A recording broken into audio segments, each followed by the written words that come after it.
silver light exploded from Arya's skin. The unnatural fire filling the corridor recoiled from her, and wolves crashed to the floor with their heads bowed. Even an alpha dropped to one knee. Only days earlier, Arya Blackwood had still been Silver Creek's wolfless disgrace, 1 week away from losing her family name and being reduced to Omega. Now something ancient had awakened inside her, and for the first time, the woman who had spent years keeping Arya weak looked terrified. But what exactly had Arya become? Chapter 1. The Broken Daughter. Every wolf was supposed to meet their destiny on their 18th birthday. That was the promise pups in the Silver Creek pack grew up hearing. When the time came, the moon goddess would reveal the wolf sleeping inside them. Arya Blackwood was about to discover that some destinies were valued more than others, and that the pack she had always called family might rather destroy her than allow her to claim her own. The whispers began on the morning of Arya's 18th birthday. They were not the excited whispers that surrounded other young wolves before their first transformation. These were cruel, familiar, wolfless, broken, worthless. Arya had heard those words for most of her life, but today they carried a different weight. Today was the day she was supposed to shift, and still, nothing had happened. Arya stood before the cracked mirror in the servants' quarters, studying the girl staring back at her. 18 years old, plain brown hair that never seemed to shine the way other she-wolves' hair did. Gray eyes her mother had once called storm-colored. Before everything changed, there was nothing especially beautiful or memorable about Arya's face. She simply existed. "Happy birthday to me," she whispered. Her fingers brushed the thin scar above her left eyebrow, left behind by one of Lyanna's so-called training accidents 3 years earlier. Outside, preparations were already underway for that evening's full moon ceremony. But the celebration was not for Arya.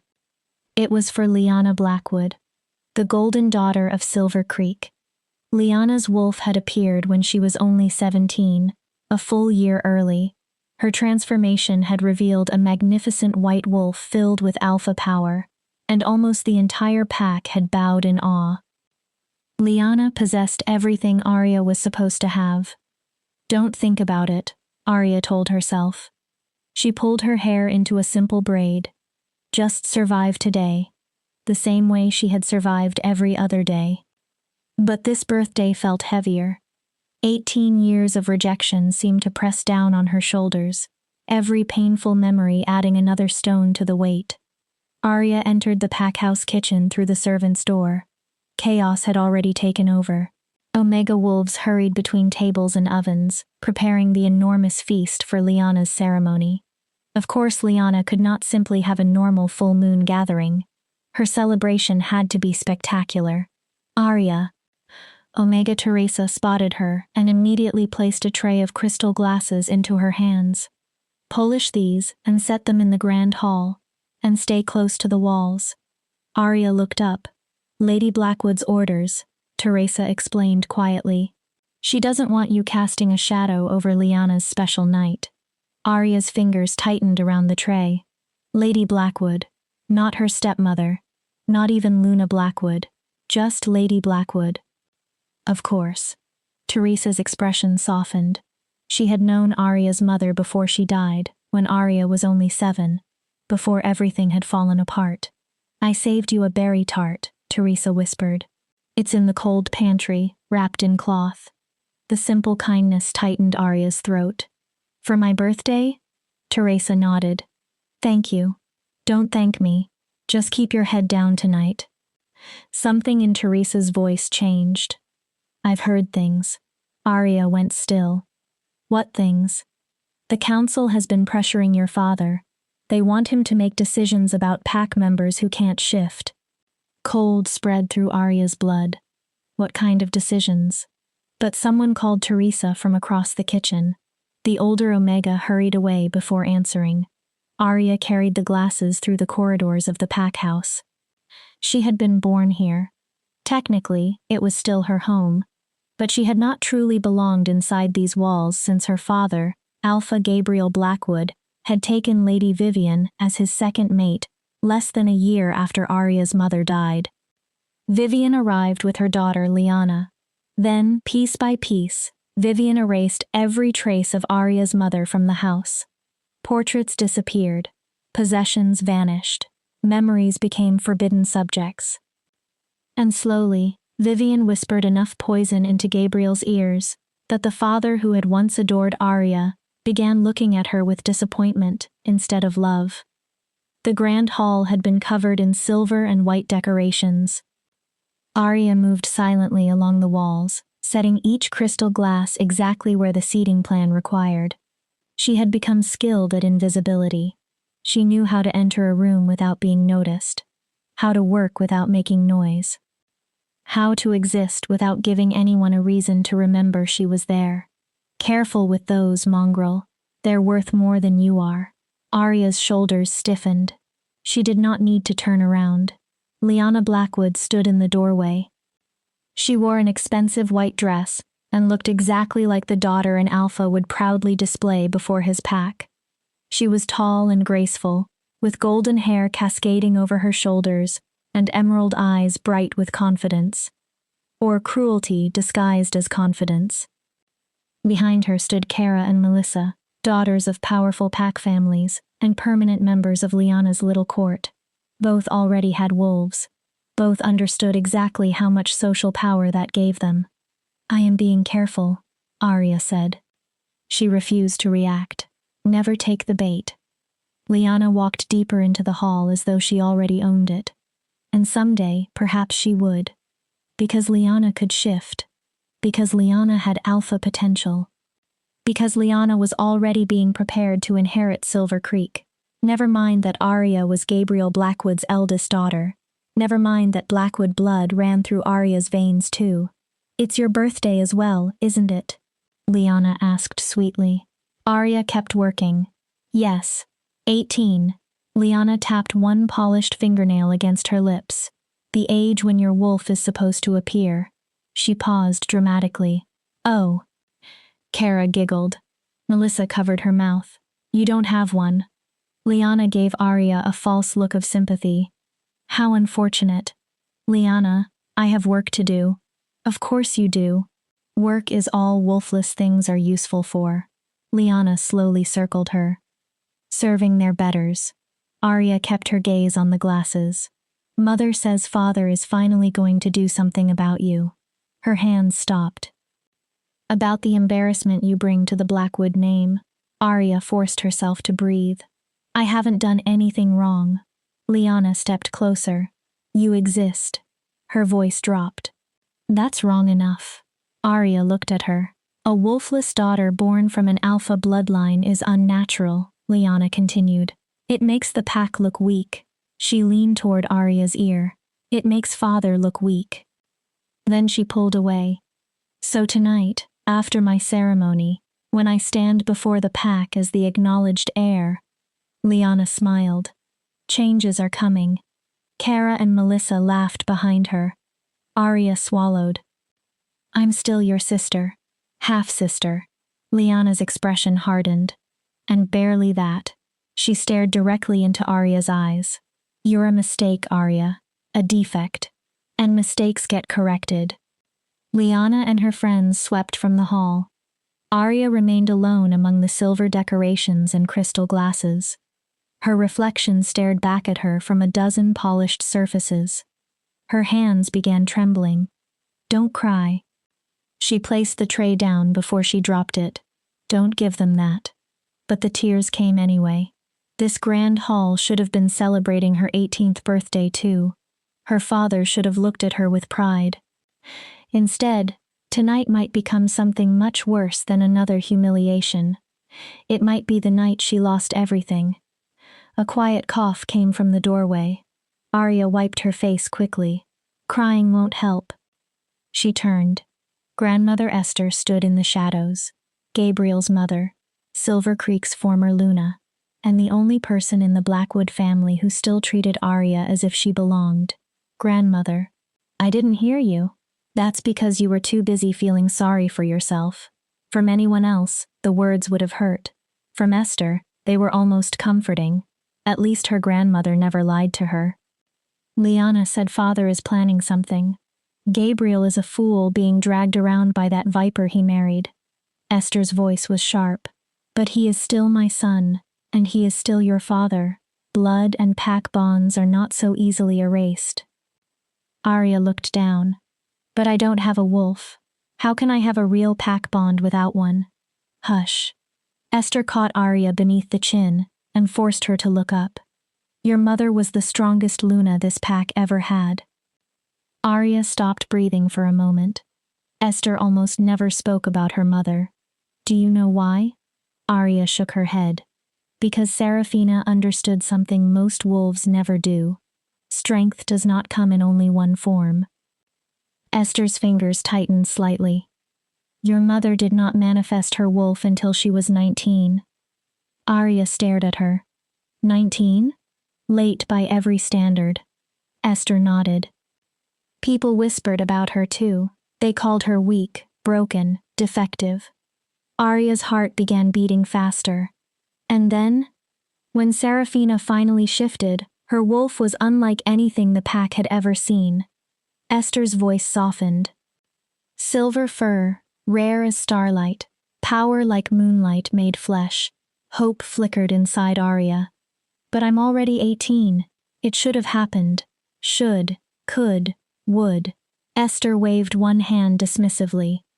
The moon goddess does not obey our schedules. Arya looked away. What if she forgot me? Esther's expression softened. What if there really is nothing inside me? Then you find another way to survive. The answer was simple. Hard. Honest. Esther straightened. Now stop crying and finish your work. And when you stand beneath that moon tonight, you hold your head high. She pointed toward Arya. You are a Blackwood whether they acknowledge it or not. Act like one. Esther disappeared as quietly as she had arrived. Arya remained in the empty hall. Hope battled despair inside her. What if grandmother was right? What if her wolf was simply late? But doubt quickly returned. 18 years. 18 years of being different. Wrong. Broken. Why should tonight be any different? Outside the windows, the sun slowly descended toward the horizon. Soon the full moon would rise, and Arya Blackwood was about to learn exactly how cruel destiny could become. Chapter 2. The Ceremony of Shame. The full moon rose above the sacred clearing like a silver eye. Arya stood at the very back of the gathered Silver Creek pack. Her position had not been chosen, it had been assigned. Wolfless members stood at the edges. Always at the edges, far enough away that their supposed deficiency would not taint the sacred ceremony. More than 300 wolves had gathered in ceremonial white and silver. Shifted wolves, unshifted wolves, warriors, omegas, elders. Power and anticipation filled the clearing. Tonight, everyone had come to witness Lyanna Blackwood's formal recognition as Gabriel's heir. Arya wore gray. Never white. White belonged to wolves who belonged. Gray belonged to people like Arya, trapped somewhere between pack member and unwanted burden. All rise for Alpha Gabriel Blackwood and Luna Vivian Blackwood. Every head turned toward the northern entrance. Arya's father entered first. At 45, Gabriel Blackwood remained an imposing alpha. Tall, broad-shouldered, dark hair threaded with silver at the temples. His ceremonial robes marked his position, but he hardly needed them. Alpha authority rolled from him strongly enough that many wolves lowered their eyes automatically. Arya remembered when those same eyes had looked at her with love.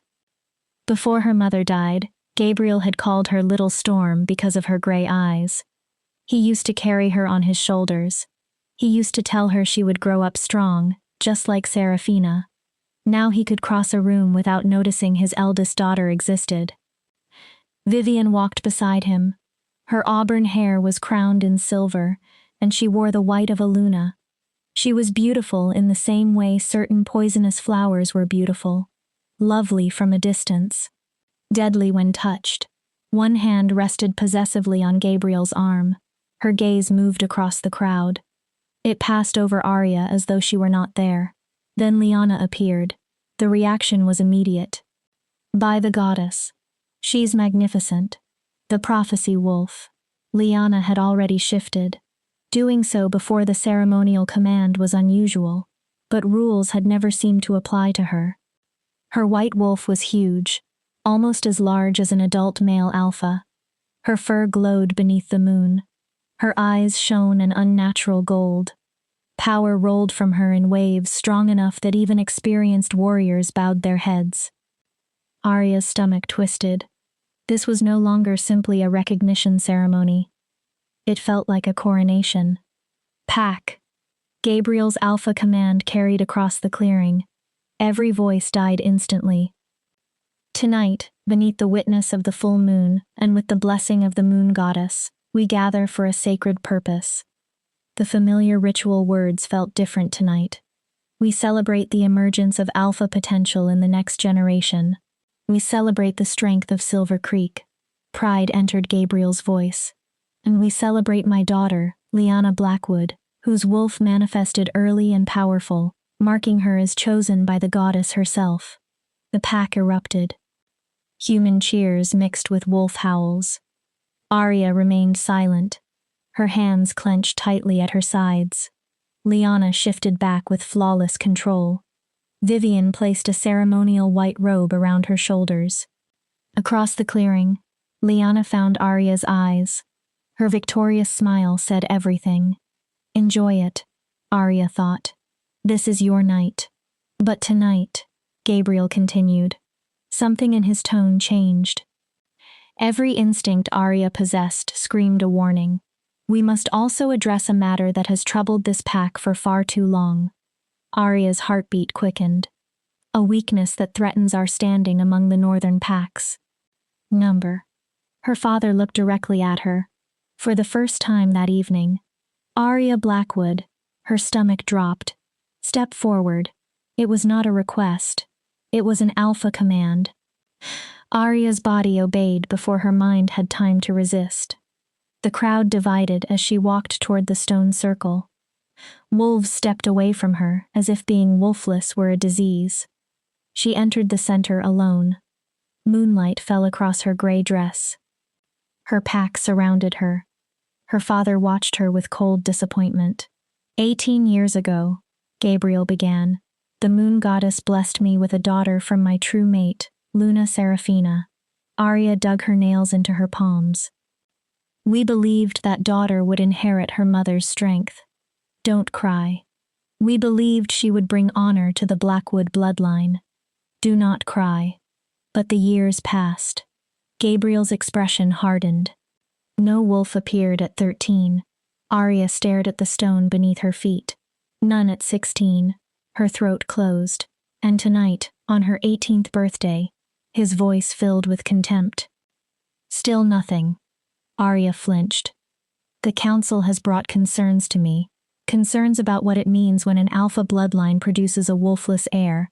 Concerns about what message such weakness sends to our enemies. Father, the word escaped Arya as a broken whisper. Silence. Alpha command slammed into her. Her knees struck the cold stone. You have no right to speak in this circle. Gabriel looked down at her. Not without a wolf. His next words hurt worse. Not without worth. Gabriel! Esther's voice cut through the crowd. This is madness. She is your daughter. She is a defect.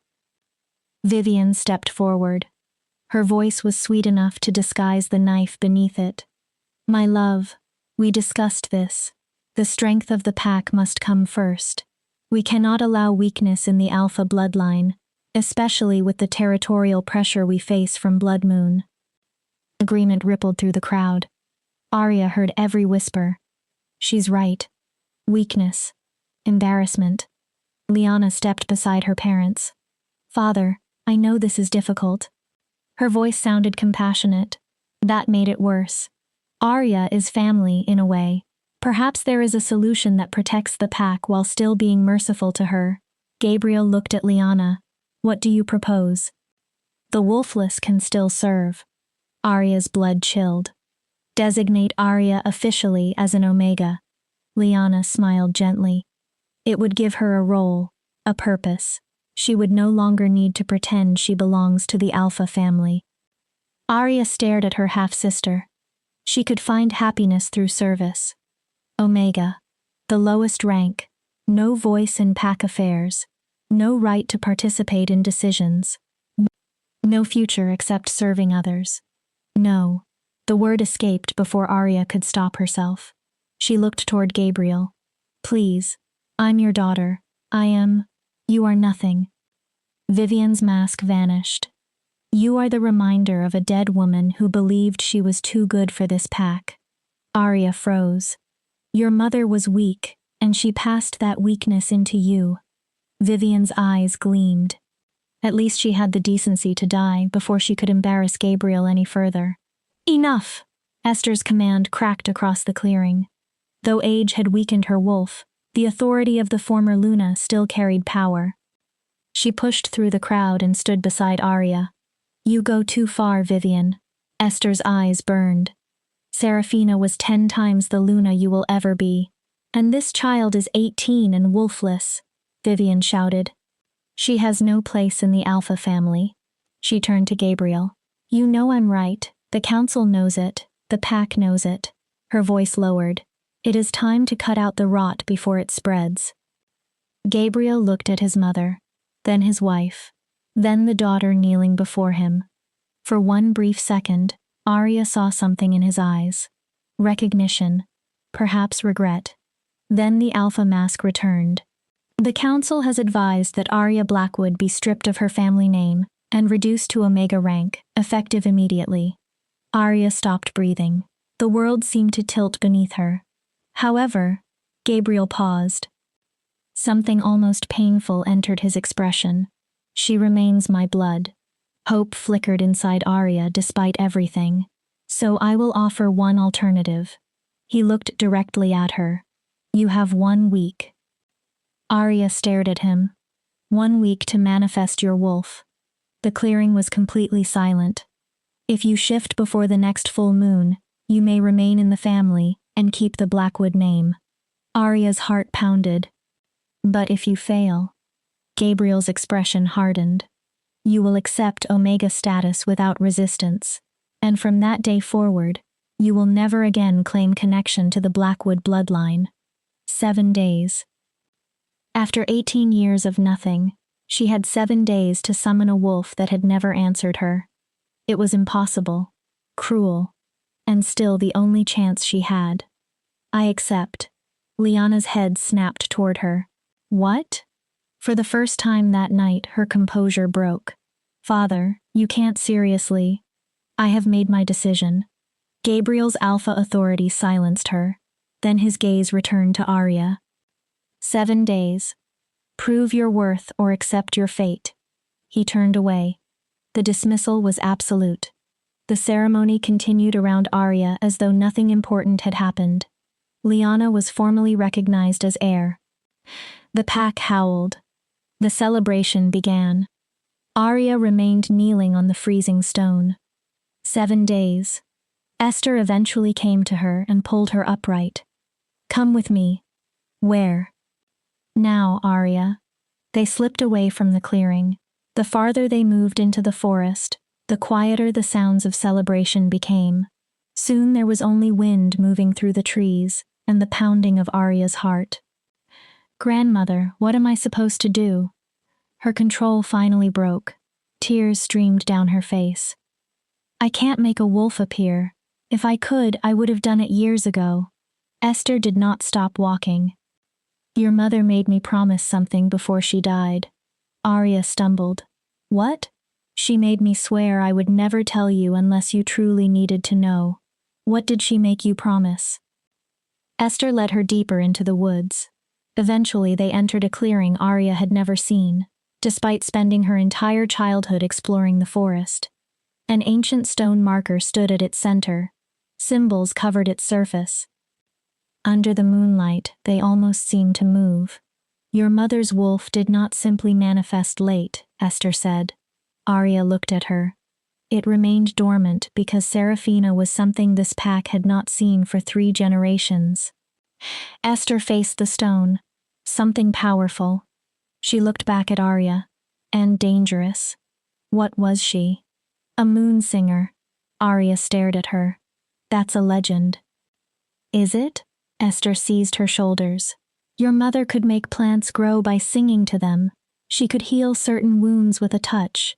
She could sense lies as clearly as you or I hear a scream. Her voice fell. And when she finally shifted, her wolf was silver as moonlight. Arya barely breathed.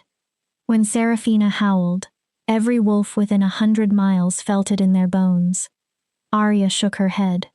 But I'm nothing like that. I can't do any of those things, because you have been suppressed. Arya went still. Esther's face hardened. Vivian is not simply cruel. She lowered her voice. She is a witch. She is not a werewolf at all. Arya stared at her grandmother. And she has been poisoning you since you were 7. The forest seemed to move beneath Arya's feet. What? Small doses. Never enough to kill you. She is too clever for something so obvious. Esther's anger shook in every word. But enough to keep your wolf dormant. Enough to weaken you year after year. Memories rushed through Arya. The special teas Vivian always insisted she drink. The meals prepared only for her. The strange exhaustion that had worsened with age. The sense of disconnection she had never been able to explain. She did this to make sure I could never challenge Lyanna. Yes. Why didn't you tell father? I tried. For the first time, Esther's voice broke. But Vivian has Gabriel under her influence. She looked away. Literally. Arya's stomach twisted. The man I raised would never have treated his child this way. Hope and horror collided inside Arya. If I've been poisoned, her voice trembled. If something inside me has actually been suppressed, it means we have 7 days to undo 18 years of damage. Esther looked toward the ancient stone. And we may have only one way to do it. Arya followed her gaze. What is this place? A moon shrine. Esther stepped closer to it. The barrier between our world and the realm of the moon goddess is thinner here. Your mother used to pray here, sing here, connect with her wolf here. Esther reached inside her clothing and removed a tiny vial. Silver liquid glowed within it. This is moon water. It was blessed beneath a lunar eclipse. Arya stared at the vial. It can purge poison and break weaker spells. Then give it to me. It may also kill you. Arya's hand stopped. Esther did not soften the truth. If your wolf is not truly dormant, if there is nothing inside you for the moon water to awaken, the water will search for something that does not exist. Her eyes held Arya's. And it will burn through you from the inside. Arya looked at the glowing liquid. 7 days to save her name, or a chance to discover whether everything she had believed about herself was a lie. Give it to me. Arya, what choice do I have? A bitter laugh escaped her. I can become an Omega and spend the rest of my life serving the woman who killed my mother and poisoned me. Her hand extended. Or I can find out whether my mother's blood actually means something. Esther watched her for a long time. Finally, she placed the vial in Arya's palm. Your mother would be proud. A sad smile touched her face. Foolish, perhaps, but proud. Arya uncorked it. Drink everything. Then place your hands on the shrine and open yourself to the goddess. And if she doesn't answer? Esther's eyes filled with sorrow. Then may she receive your spirit with more kindness than this pack ever showed you. Arya raised the vial. The moon water smelled like winter, moonlight, and something so ancient she had no word for it. Her hand shook. This could kill her.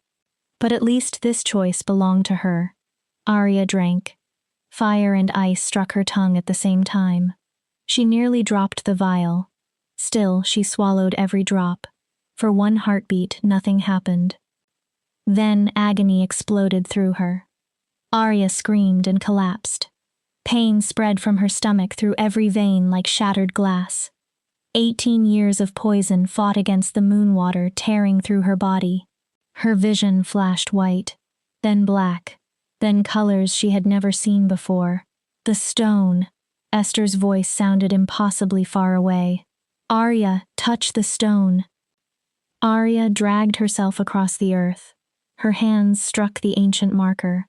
The symbols burned into her palms, and the world disappeared beneath silver light. Power poured through Arya as though the moon itself had entered her body. Something deep inside her moved. Something compressed, chained, suffocated for 18 years. It began to unfold. Wake up. Arya heard the voice everywhere and nowhere. Wake up, daughter of the moon. Her back arched. Power flooded through muscle and bone. Her body began to change, but the transformation did not feel like the shifts she had witnessed all her life. It was too powerful, too violent, too vast. The moon water had destroyed the poison, but in doing so, it had also shattered every barrier Arya's body had created to survive 18 years of suppression. Something was awakening, something that did not feel like an ordinary wolf. The forest bent beneath the force of it. The ancient stone cracked beneath Arya's palms. Then everything stopped. Arya collapsed. Darkness swallowed her, and her last conscious thought was a question: what am I? Chapter 3. The Silver Awakening. Birdsong pulled Arya back to consciousness. Then came the scent of flowers. Flowers that should not have been blooming in autumn. She opened her eyes. The world looked impossibly sharp. Arya could see individual droplets of dew clinging to leaves far across the clearing.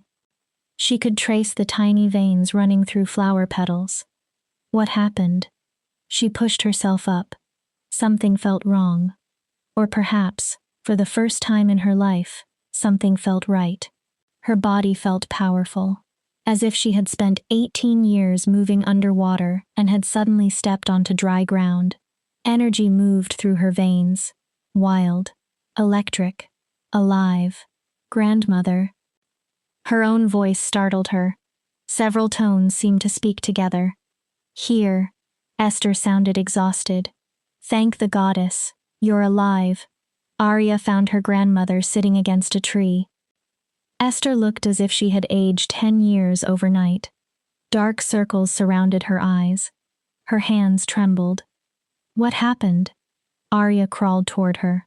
The shrine, the pain, that voice. Her heart jumped. Did I shift? Esther laughed. It sounded dangerously close to hysteria. Did you shift? She looked around them. Child, you nearly tore open the barrier between realms. Arya followed her gaze. The ancient shrine had split directly down the middle. Its carved symbols still pulsed with fading silver light. The grass surrounding Arya had changed color.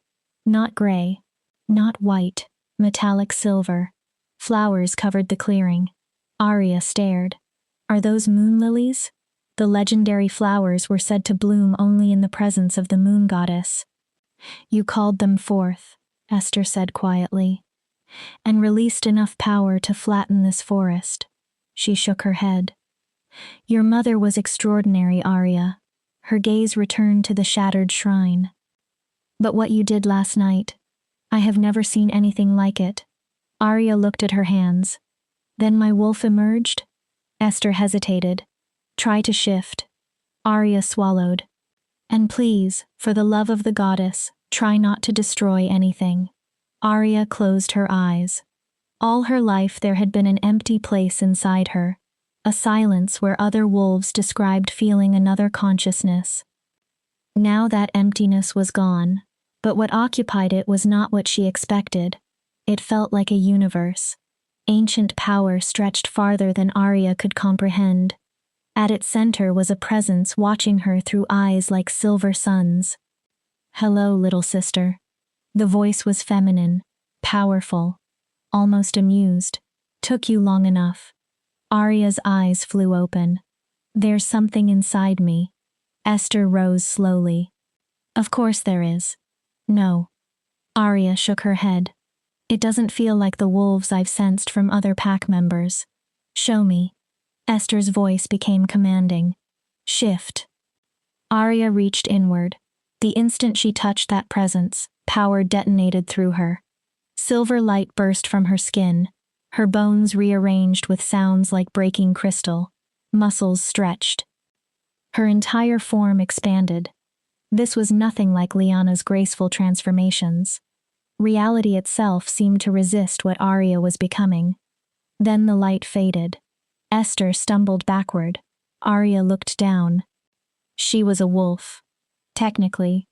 But calling this creature a wolf felt like calling the ocean a puddle. Her fur was not white. It was pure metallic silver, glowing with its own light. She was enormous. Twice the size of an ordinary alpha wolf. 4-inch fangs filled her mouth. Her claws cut grooves into the earth with almost no pressure. Arya moved toward a pool of water. Molten silver eyes stared back from the reflection. Then she saw the marking on her chest. A dark silver crescent moon. Stars surrounded it. And the stars seemed to twinkle. Well? The voice inside her sounded pleased.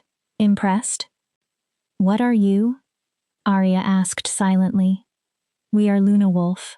The name meant nothing to her. The moon goddess's own blood. A bridge between divine and mortal. Born once in 1,000 years. The voice sounded almost proud. A pack of one that commands all others. We are in enormous trouble. Esther's sharp voice brought Arya back. Shift back, now. Arya turned toward her grandmother. Hide? After 18 years of being mocked? After last night? Why should she hide? Let Gabriel see. Let Lyanna see. Let every wolf who had called her broken see exactly how wrong they had been. They will kill you. Esther shouted the words. Arya froze. The old woman's face had gone pale. Do you understand what you are? Esther stepped closer. Luna wolves belong to no pack. They bow to no alpha. Her eyes moved across Arya's huge silver form. They stand above alphas. Arya's excitement turned cold. If Gabriel realizes what you have become, he will either try to control you or destroy you. Esther's voice lowered.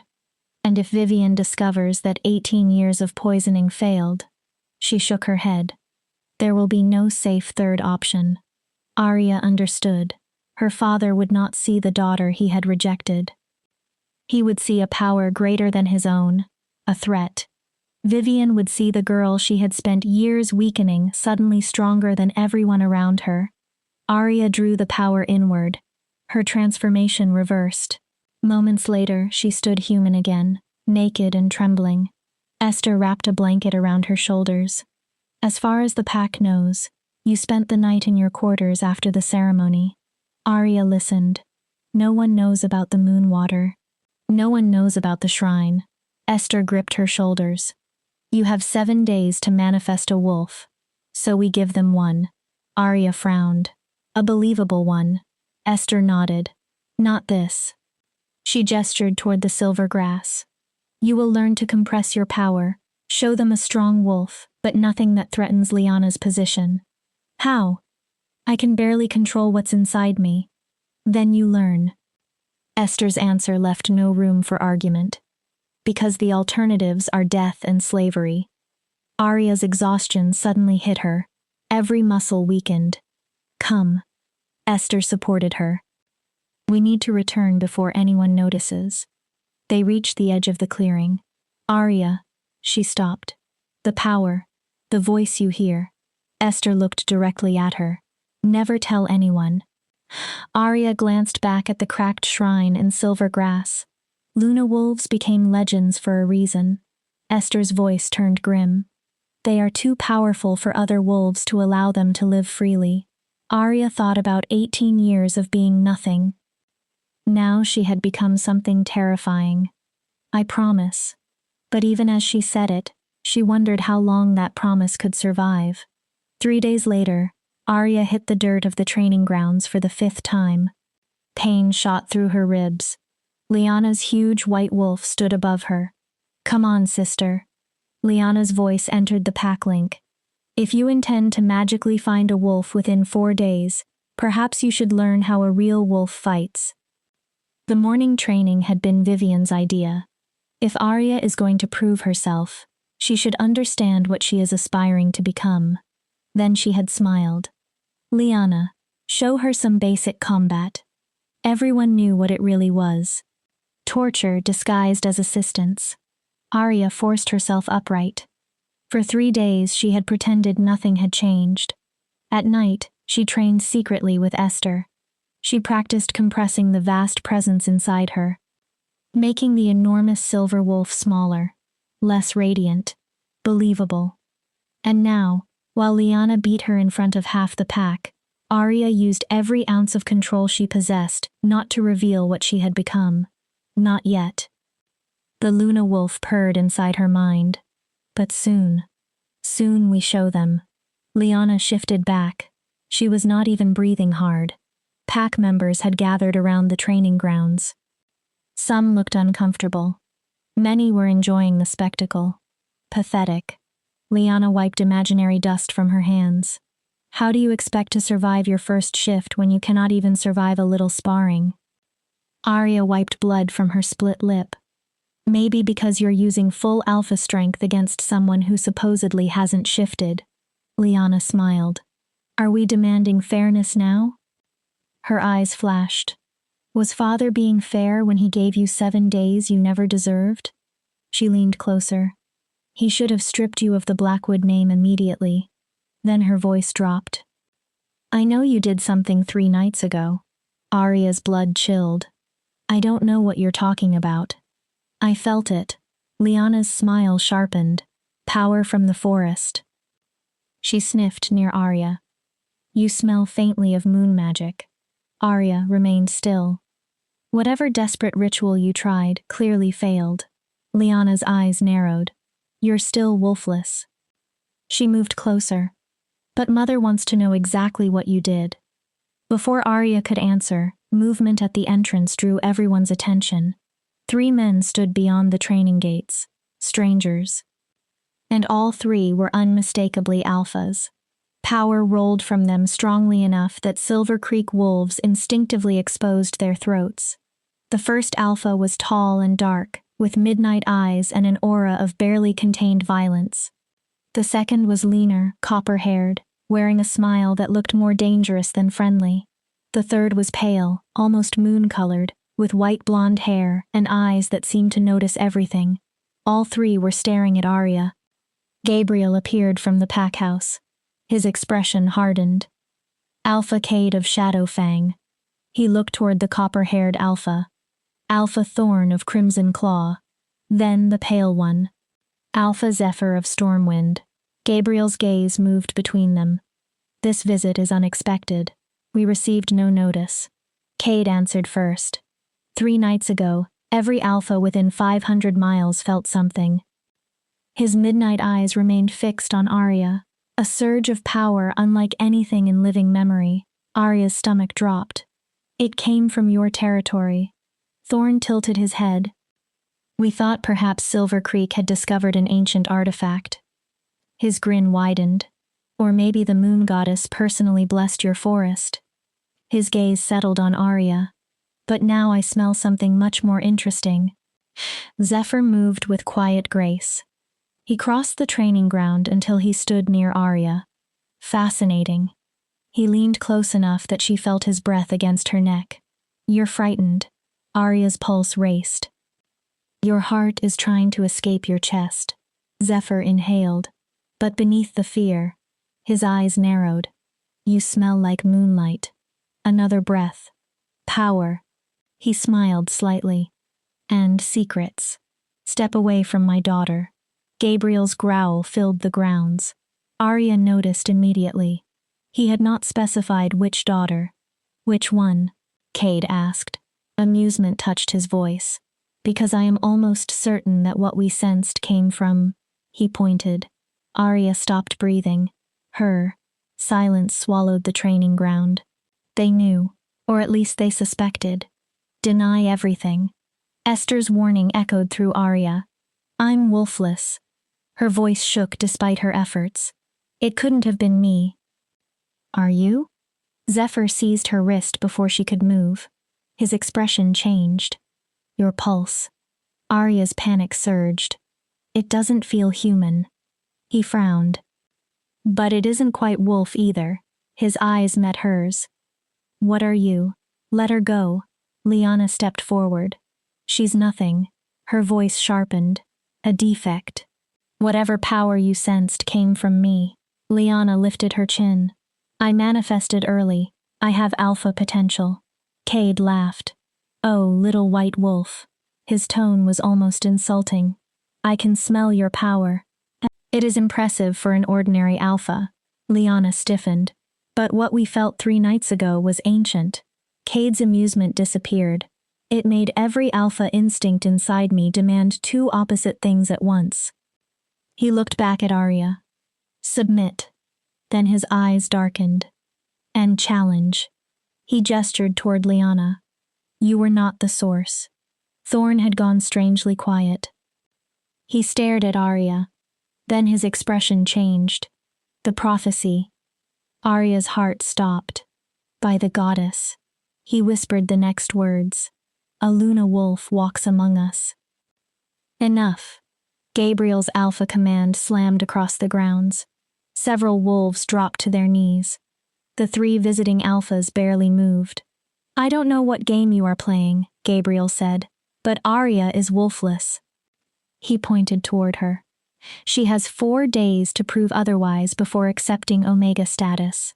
Your prophecies have nothing to do with my daughter. Then you will not object if we stay. Cade's voice was smooth. Gabriel's jaw tightened. We traveled a long way to investigate the source of that power. Cade smiled. We may as well remain until Arya's deadline. It was not a request. Gabriel knew it. After a tense pause, he nodded. Silver Creek will offer hospitality. Oh, we didn't come for hospitality, Thorn said. His attention returned to Arya. If a Luna wolf truly awakened, his grin faded. Everything is about to change. He studied her. The only question is who she chooses to stand beside. She is wolfless. Vivian appeared beside Gabriel. Her voice was shrill. I don't care what you imagined you felt. She glared at Arya. In 4 days, this girl will become an Omega. Zephyr released Arya's wrist. But he remained close. We'll see. His quiet words raised the hair on Arya's arms. Something tells me this story is only beginning. The alphas followed Gabriel and Vivian toward the pack house. Arya remained frozen. They know. Lyanna approached. Well? Her voice dripped venom. Looks like your secret may not be very secret. Arya turned toward her. Mother is going to find this extremely interesting. Lyanna leaned close. Whatever you are hiding, everyone will discover it eventually. Then she smiled. And then we'll see what Father decides to do with you. That night, Arya paced her tiny room like a trapped animal. Esther watched from a chair in the corner. They know. Arya turned sharply. Grandmother, those alphas know what I am. They suspect. Esther corrected her. There is a difference. They sensed the transformation. Yes. They came here because of me. Yes. Arya pressed both hands against her temples. Why would 3 alphas care about an old prophecy? Because a Luna wolf does not possess only power. Esther's expression became grave. She possesses influence. Arya stopped pacing. If a Luna wolf chooses an alpha as her mate, that alliance could elevate his pack above all others. Esther paused. To ambitious wolves, you would be a prize worth almost any cost. Arya felt sick. So I'm a weapon. A tool. An opportunity. A political advantage. Esther did not soften it. If those alphas identify you before Gabriel or Vivian understands what you are, they may try to court you. Her expression darkened. Claim you. Control you. I won't be controlled. Arya's voice rose. I spent 18 years being nothing. I finally become something and everyone thinks they can. A knock cut her off. Both women froze. Arya approached the door cautiously. She expected a servant or another order from Vivian. Instead, Alpha Cade leaned against the doorway, dangerous, relaxed, smiling. "Hello, little Luna." Arya's pulse jumped. "I think you and I need to talk." Chapter 4. The Alpha's Bargain. Cade's presence filled Arya's room like smoke. Esther stood immediately and placed herself between him and Arya. "You have no right to enter these quarters." "I mean no disrespect, Elder." Cade's eyes never left Arya. "But what I need to say cannot pass through pack politics or family filters. Anything important can be said through proper channels." Cade smiled. "Even information about a witch poisoning an Alpha's daughter for more than a decade." Esther went silent. "Even information about a prophecy capable of changing the balance of power throughout the northern packs." Cade finally looked at her. "I know who you are, Esther Blackwood. Your reputation as Luna existed long before Vivian replaced you." He inclined his head. "I also know you genuinely care about this girl." His gaze returned to Arya. "So let me speak. If she tells me to leave afterward, I will." Esther looked at Arya. "Your choice." Everything inside Arya warned her that Cade was dangerous, but he knew about Vivian. He knew things Arya desperately needed to understand. 10 minutes. Cade smiled. "That will be enough." He stepped inside. Even standing casually against the wall, Cade moved like a predator prepared for violence. 3 nights ago, I was sleeping in Shadowfang territory, nearly 200 miles from here. His expression lost its humor. I woke because every alpha instinct in my body was screaming that something fundamental had changed. Arya listened. The moon itself seemed to pulse. Cade tilted his head.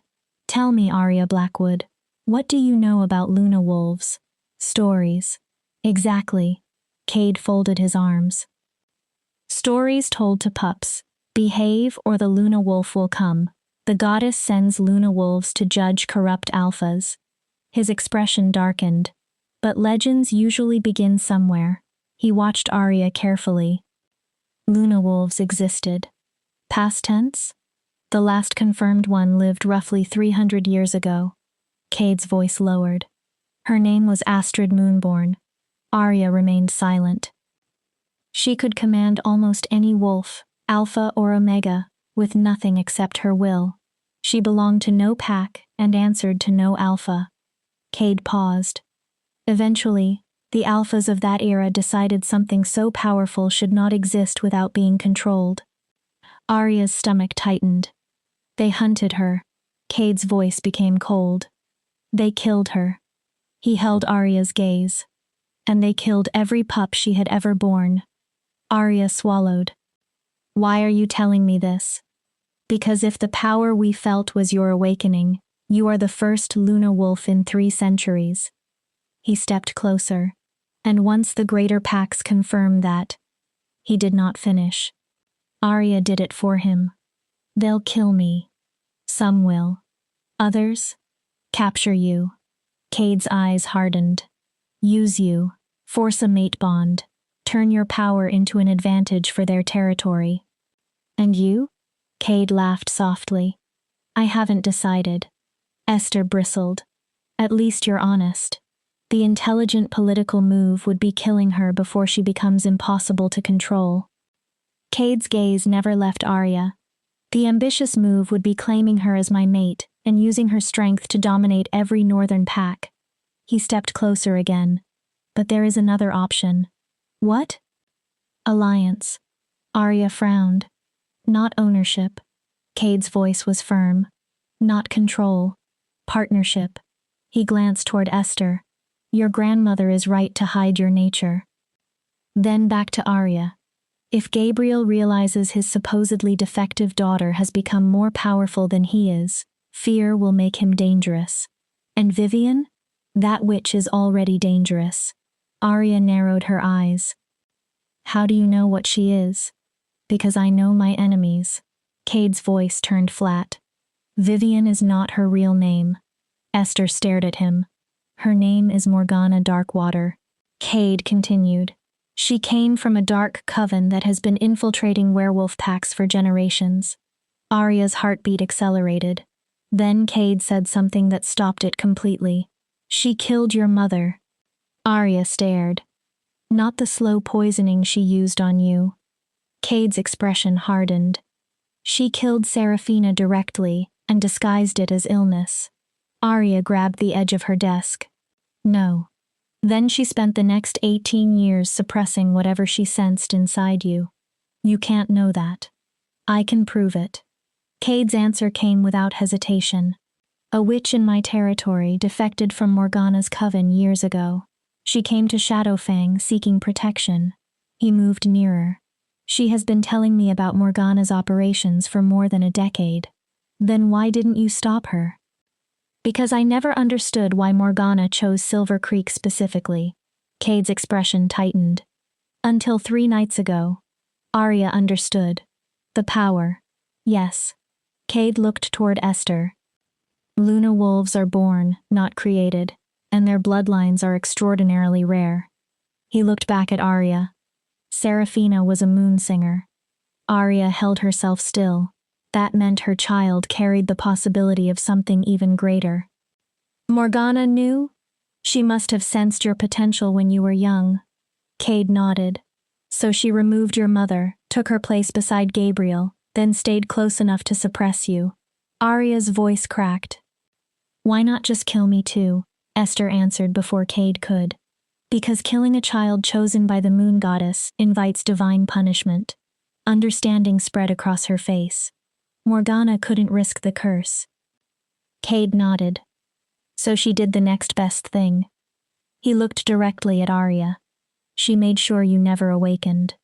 Arya's stomach twisted. And it nearly worked. Cade leaned toward her.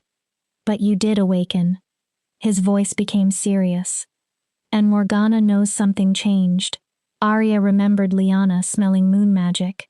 She will move against you. When? Soon. Cade did not hesitate. She has to strike before you fully understand your abilities. Arya looked toward Esther. What do you want me to do? Leave. Arya turned back toward Cade. Tonight. He continued. Come to Shadowfang. Esther's expression sharpened. I'll give you protection, training, and access to everything we know about Luna wolves. Cade's voice softened slightly. When you are strong enough that no alpha or witch can threaten you, you can decide what happens next. Arya stared at him. That is insane. Possibly. You're asking me to abandon my home and trust a stranger who admitted he considered killing me. I'm offering survival. Cade's tone hardened again. Your father will not protect you. Morgana will attack you. Lyanna wants you gone. He paused. And 4 days from now, when you demonstrate your wolf, I'll show them something normal. Cade shook his head. Thorn and Zephyr sensed your awakening from hundreds of miles away. His expression was grim. They are not fools.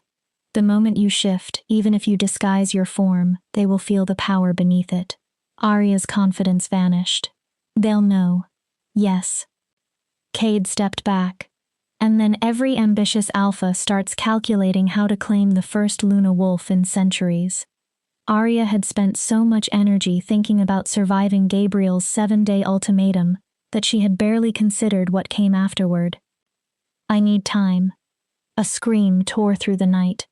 All 3 froze. Then Cade moved. He ripped open the door. Smoke struck Arya immediately. Fire.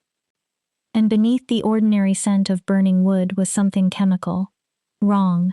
The West Wing. Esther's face drained of color. The archives. Arya understood instantly. Pack histories. Bloodline records. Ancient documents. Proof of your mother's lineage, Cade said. His expression became murderous. Morgana is destroying it. Arya ran. The pack house had erupted into chaos. Wolves shouted and rushed between corridors. Some carried water. Others shifted, trying to reach trapped rooms. Arya rounded the corner into the West Wing. Green and violet flames filled the corridor. They moved like living creatures. Water struck them and evaporated uselessly. Witch fire. Cade appeared beside her. Ordinary water cannot extinguish it. Only whoever cast it can stop it. A familiar voice came from the opposite end. Or someone with equal power. Arya turned. Vivian stood beyond the flames. Except now Arya saw Morgana. Her stepmother's expression was calm. Too calm. In the unnatural firelight, the beautiful mask she had worn for 18 years seemed thinner, older, crueler. Terrible accident. Morgana's voice carried through the fire. A servant knocked over a lamp. Cade's jaw tightened. So careless. Morgana smiled. I'm afraid everything in the archive will be destroyed. Her gaze locked onto Arya. Bloodline records. Another smile. Prophecies. Her eyes glittered. Ancient history. You're destroying evidence. Arya stepped forward. Evidence of my mother. Morgana's expression sharpened. Evidence of what? Her voice rose. That you're special? She laughed. That you're anything except the wolfless disappointment everyone knows you are? Arya clenched her fists. Even if you somehow manifested something impressive, do you really believe Gabriel would choose you over Lyanna? Morgana stepped closer to the flames. Over me? Where is father? Busy. Morgana smiled. He becomes very suggestible when he is occupied. Cade moved beside Arya. Morgana Darkwater. For the first time, surprise touched the witch's face. Alpha Cade. Her expression quickly recovered. I did not realize interfering in another pack's affairs had become one of your hobbies. I interfere when dark witches start murdering wolves. His voice was ice. I'll admit though, Cade's eyes narrowed. 18 years is an impressive deception. My former coven, Morgana corrected him. I discovered pack life was far more profitable. She lifted one hand. The flames grew. Now, if you'll excuse me, I have an accident to finish. The fire stretched farther down the hallway. These old buildings burn so easily. Morgana's gaze shifted. It would be unfortunate if the flames reached the servants' quarters. Arya understood the threat. People were sleeping there. Morgana would burn everyone alive if it meant getting what she wanted. Stop the fire. Arya stepped forward. Now. Morgana laughed. Or what? Arya's hands trembled. You'll cry to your father? The witch's smile became vicious. You have no power here, little wolf. 18 years. 18 years of poison. Humiliation. Lies. A murdered mother. A stolen childhood. You have never had power. Morgana stepped nearer. And 4 days from now, after you fail to shift and Gabriel finally reduces you to Omega, she smiled. I will make every remaining day of your short life punishment for carrying your mother's tainted blood. Something inside Arya broke. No more. You want to see power? Her own voice sounded different, layered. The walls seemed to vibrate with it. Morgana's smile faltered. You want to see what my mother's tainted blood gave me? Arya. Cade's warning came too late. She reached inward, toward the presence she had hidden for 3 days. Show her. Arya felt the Luna wolf smile inside her consciousness. With pleasure. Power exploded from Arya. Silver light filled the corridor. Wolves screamed and shielded their eyes. The witchfire recoiled. Then Arya shifted. Not into the smaller wolf Esther had taught her to create. Into her true form. Silver fur erupted across her transforming body. Her bones restructured like thunder breaking beneath the earth. Reality itself seemed to bend around her. Then the transformation ended. Silence followed. Arya stood twice the size of an ordinary alpha. Silver fur illuminated the dark corridor. The crescent marking on her chest burned with light. Tiny stars shimmered around it. Molten silver eyes settled on Morgana. For the first time in 18 years, Arya saw genuine fear on her stepmother's face. Hello, murderer. Arya's voice entered every mind inside the pack house. Unavoidable, powerful. Morgana stumbled backward. Did you truly believe poison could destroy something the moon goddess created? No. Morgana shook her head. No, you were suppressed. Fear broke her voice. You should have remained dormant. You murdered my mother. Arya moved forward. The floor cracked beneath one massive paw. You poisoned me. Another step. You tried to erase everything I was supposed to become. Morgana's terror became rage. Green fire erupted from her hands. It shot toward Arya like spears. Arya opened her jaws and howled. The sound was more than noise. Power became sound. Windows shattered. Walls cracked. Every trace of witchfire disappeared instantly. Darkness filled the corridor. Except for the silver light coming from Arya, Morgana had fallen to her knees. Blood ran from her nose. Around them, wolves lay flat against the floor, heads bowed, bodies responding to an authority their instincts could not resist. Even Cade had lowered himself onto one knee. But his eyes never left Arya. They held calculation, awe, and something else she could not yet identify. You should run. Arya's voice entered Morgana's mind. Run far. Run fast. Because if you come for me again, stopping your fire will be the least of what I do. Morgana forced herself upright. Her beautiful disguise had begun slipping. Her skin carried a faint green cast. Her eyes looked older, crueler. This is not over. She pointed toward Arya. The council will hear of this. Her voice shook. The greater packs will know a Luna wolf has appeared. And they will know she has Shadow Fang's protection. Cade stood. Then he looked at Arya. Unless she chooses otherwise. Voices erupted from the main hall. Gabriel, furious, confused. Lyanna screaming in disbelief. Then Arya felt two more powerful presences approaching. Thorn, Zephyr, drawn toward the power. They're coming. The Luna wolf whispered inside her.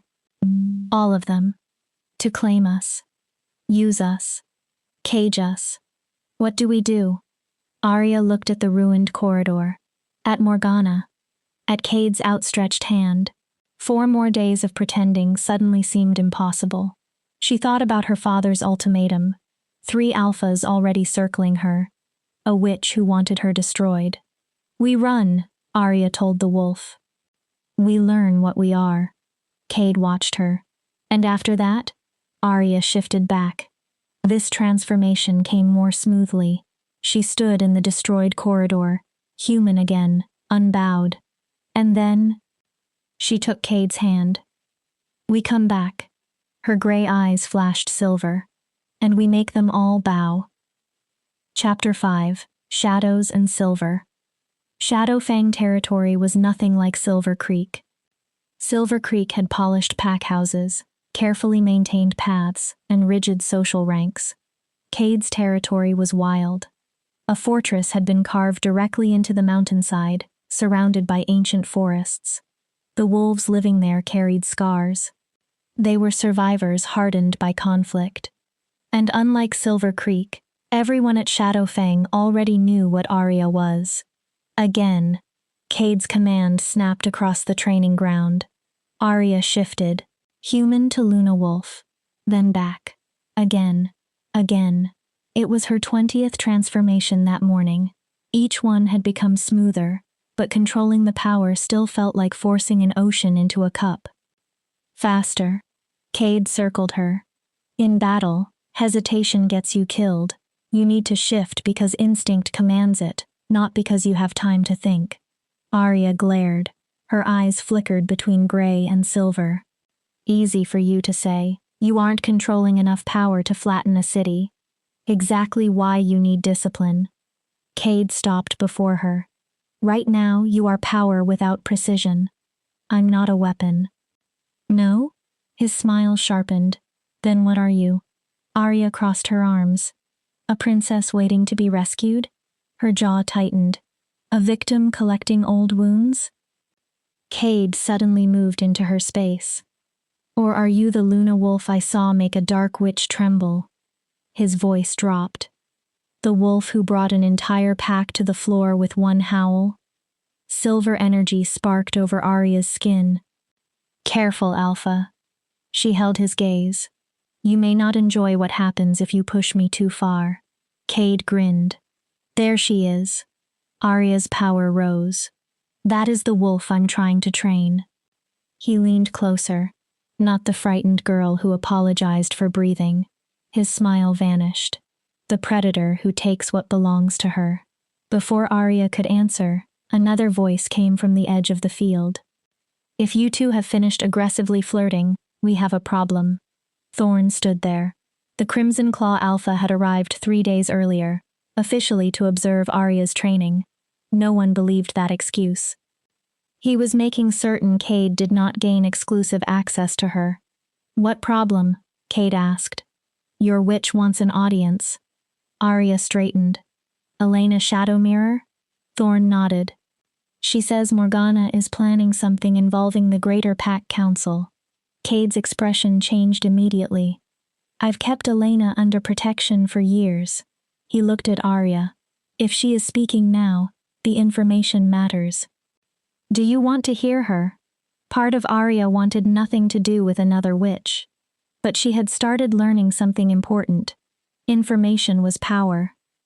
Bring her. They met inside the council chamber. Elena Shadowmirror was not what Arya expected.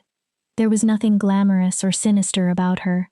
She looked tired, perhaps 40. Graying brown hair framed a face marked by regret. When Arya entered, Elena stared. Then she smiled. By the goddess. Her voice trembled. You really exist. Arya sat opposite her. Cade and Thorn stood nearby. You know why Morgana targeted my family? Elena's smile disappeared. I know almost everything. Arya waited. I was Morgana's confidant for 15 years. Elena looked down. I helped research the Blackwood bloodline.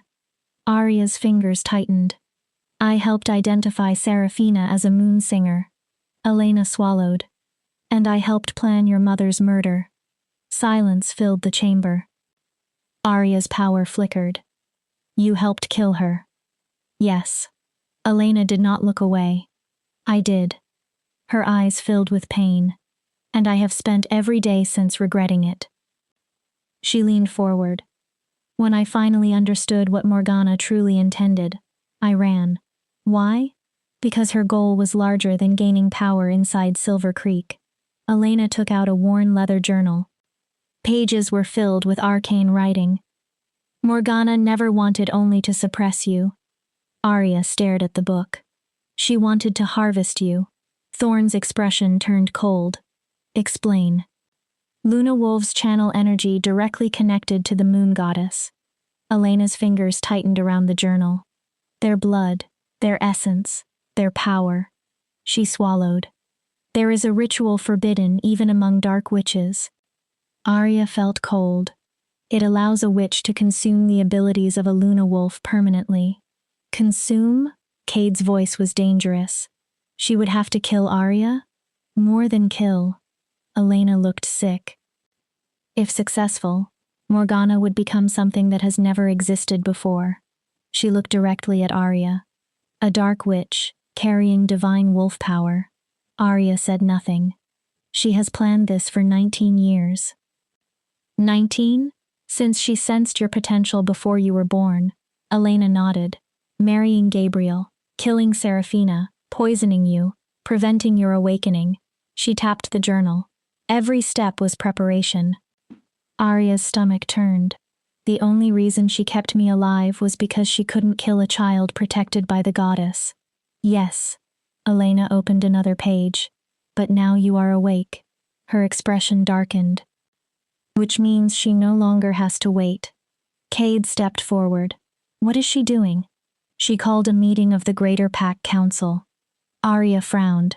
All 12 ruling alphas? Yes. Elena turned the journal around. Morgana claims Silver Creek was attacked by a dangerous rogue. Arya understood. Me. She claims you destroyed pack property and attacked pack members. Elena continued. More importantly, she says you are not a blessed Luna wolf. Arya's heart tightened. She says your transformation was corrupted by dark magic. Thorn cursed. She wants the council to authorize a hunt. Elena nodded. If they declare you a corrupted rogue, every pack in the Northern Territories will have legal authority to hunt and kill you. Silence settled. When does the council meet? Cade asked. 3 days. Elena looked toward Arya. Morgana will present the destruction at Silver Creek as evidence. She hesitated. Gabriel will support her. Arya looked away. And Lyanna? She will testify against you. Elena closed the journal. Unless someone the council respects presents a powerful defense, Morgana will probably win. I'll speak. Cade answered immediately. Shadowfang grants Arya sanctuary. That won't be enough, Thorn said. Cade glared at him. One alpha's testimony against an established pack alpha and his Luna. Thorn shook his head. The council will favor tradition. Then what do you suggest? Thorn looked at Arya. She appears in person. Arya laughed bitterly. You want me to walk willingly into a gathering of 12 alphas while Morgana asks them to kill me. I want you to walk in as what you are. Thorn's expression hardened. A Luna wolf. He moved nearer. Show them power. Show them control. Make them afraid to call you corrupted. Arya shook her head. That sounds like a performance. No. Thorn smiled slightly. A challenge. He explained. Ancient pack law allows an accused wolf to demand trial by combat. Arya stared. If you invoke the law, the council must honor it. You want me to fight Morgana? No. Understanding slowly crossed Cade's face. She would appoint a champion. Arya's stomach dropped. Lyanna. Elena nodded. Morgana would almost certainly choose her. Arya saw the trap immediately. If I refuse the fight, I look guilty. Yes. If I lose, I die. Yes. Arya's voice hardened. And if I win by killing Lyanna in front of the council, Morgana proves I'm the monster she described. No one answered. The trap was almost perfect. There must be another option. There isn't. The new voice came from the doorway. Zephyr entered calmly. Cade's eyes narrowed. You've been listening. Obviously. Zephyr approached. Did you genuinely expect the two of you to plan Arya's future without me? He stopped beside her chair. Thorn is correct. Arya sighed. Wonderful. But he missed one detail. She looked at him. You do not need to kill Lyanna. Zephyr's expression was calm. Trial by combat ends when one fighter dies, loses consciousness. He paused. Or submits. Arya listened. Defeat Lyanna. He leaned closer. Make an alpha submit to you in front of the council. Understanding spread through Arya. That proves strength without proving cruelty. Exactly. Zephyr smiled. A corrupted monster destroys everything around it. His eyes held hers. A true Luna chooses when not to destroy. Arya looked down at her hands. And if I lose control? Her voice became quieter. If I shift and something takes over? Then we train you until that does not happen, Cade said. 3 days. Thorn grinned. 3 alphas. Zephyr added calmly. And one extremely stubborn Luna wolf. Arya almost laughed. You think 3 days is enough? Nothing about you has been normal so far. Cade replied. Arya looked between them. 3 powerful alphas. 3 potential rivals. 3 men who could easily walk away and allow Morgana to eliminate a future threat. Why? They went silent. Why are you helping me? Arya asked. Any one of you benefits if Morgana succeeds. Cade answered first. I have spent most of my life fighting witches who manipulate wolves. His mouth curved. Watching Morgana fail would be personally satisfying. Thorn grinned. I want to see Gabriel Blackwood's expression when the daughter he called defective walks into the council stronger than his chosen heir. Arya looked at Zephyr. His answer came quietly. Luna wolves appear only once every few centuries. He met her eyes. They are catalysts. For what? Change. Zephyr's gaze softened. And I want to see what kind of world you create. Arya turned toward Elena. Can I really do this? Elena smiled sadly. Your mother once stood against an entire pack that called her weak. Arya's throat tightened. She proved them wrong. Elena glanced toward the 3 alphas. You inherited her blood. Then a faint smile appeared. And you have considerably more support than she did. Arya thought about Silver Creek. Her father. Lyanna. Morgana. Then the enormous silver presence inside her. 3 days. She stood. Power moved around her. You have 3 days. Cade's grin sharpened. To do what? Arya's eyes turned molten silver. To turn me into someone who can walk into a council chamber filled with 12 alphas and a dark witch. Silver sparks ran across her fingers. And make them remember why Luna wolves became legends. 2 days later, Arya was bleeding from more wounds than she could count. Midnight covered Shadowfang's training grounds. Her muscles screamed. Her mind was exhausted. And she had never felt more alive. Again. Cade's voice carried across the field. All 3 alphas were shifted. For 2 days they had pushed Arya beyond every limit she believed she possessed. They taught her how to transform in combat. How to suppress her presence. How to release only enough power for the situation. How to strike precisely instead of simply overwhelming everything around her. Now came the final test. 3 alphas. 1 Luna wolf. Last wolf standing. Arya shifted. The transformation flowed through her like water. Silver light wrapped around her body. Her enormous wolf appeared. Even the light itself had become controllable. She could dim her radiance until she almost disappeared beneath shadows. Or intensify it until an opponent could barely look at her. Cade attacked first. A black blur aimed directly at Arya's throat. She pivoted. Caught his momentum. Then drove him into the earth. Her abilities were not only physical. With concentration, Arya could change how heavy her body became, how quickly she moved. Even the way surrounding force interacted with her. Thorn struck next. He attacked with pure aggression, fast, relentless, testing whether pressure could break her control. Arya met him directly. Their bodies collided. The ground trembled. Then Zephyr appeared. Silent, precise. He attacked Arya's legs, searching for balance weaknesses. He fought completely differently from Thorn. Where Thorn burned, Zephyr flowed. Clever. The Luna wolf sounded amused inside Arya, but not clever enough. Arya released a howl. Not the destructive howl she had used against Morgana's fire. This one was controlled. Focused. Authority swept across the training field. All 3 alphas froze. Only for a heartbeat. But that was enough. Arya moved. One paw pinned Cade. Her jaws closed around Thorn's throat without breaking skin. Her power forced Zephyr flat against the earth. 3 alphas. Defeated. Not through uncontrolled destruction. Through control. Arya released them, then shifted back.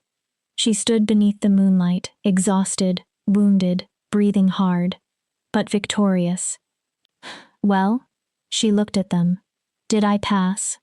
Cade shifted into human form. He smiled. You didn't pass. Arya lifted an eyebrow. You dominated. Thorn shifted next. He rubbed his throat. Gentle with the teeth. He grinned. I'm impressed. Zephyr transformed more slowly.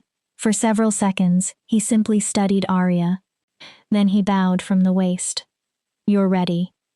Tomorrow, Luna Wolf, the Council will learn exactly what you are capable of. Something changed inside Arya. Not her power.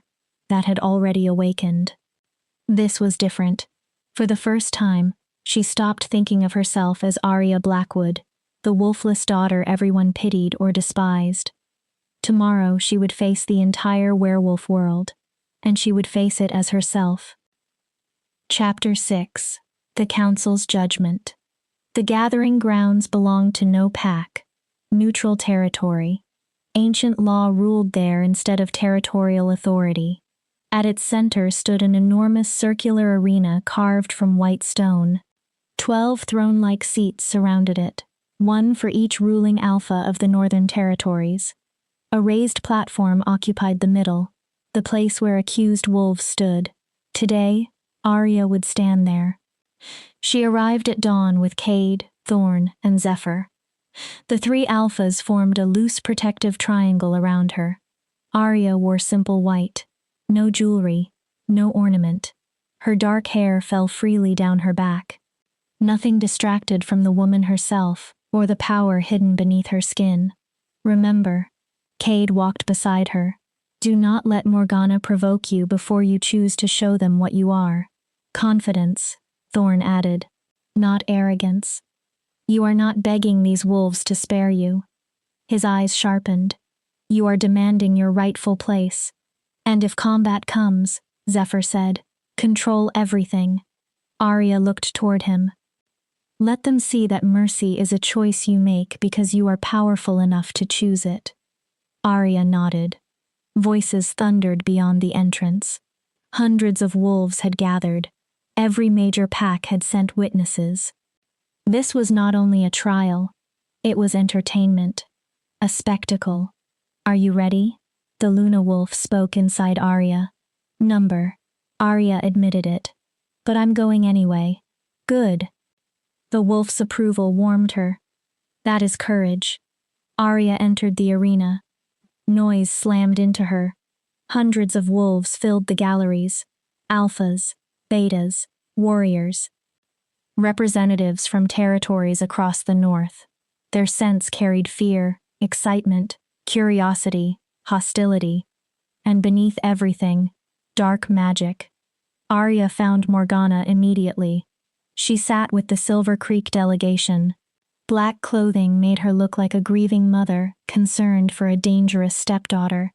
Beside her sat Gabriel. He looked older, tired. His eyes seemed distant. The false mate bond still controlled him. Lyanna sat on the other side. White and gold surrounded her.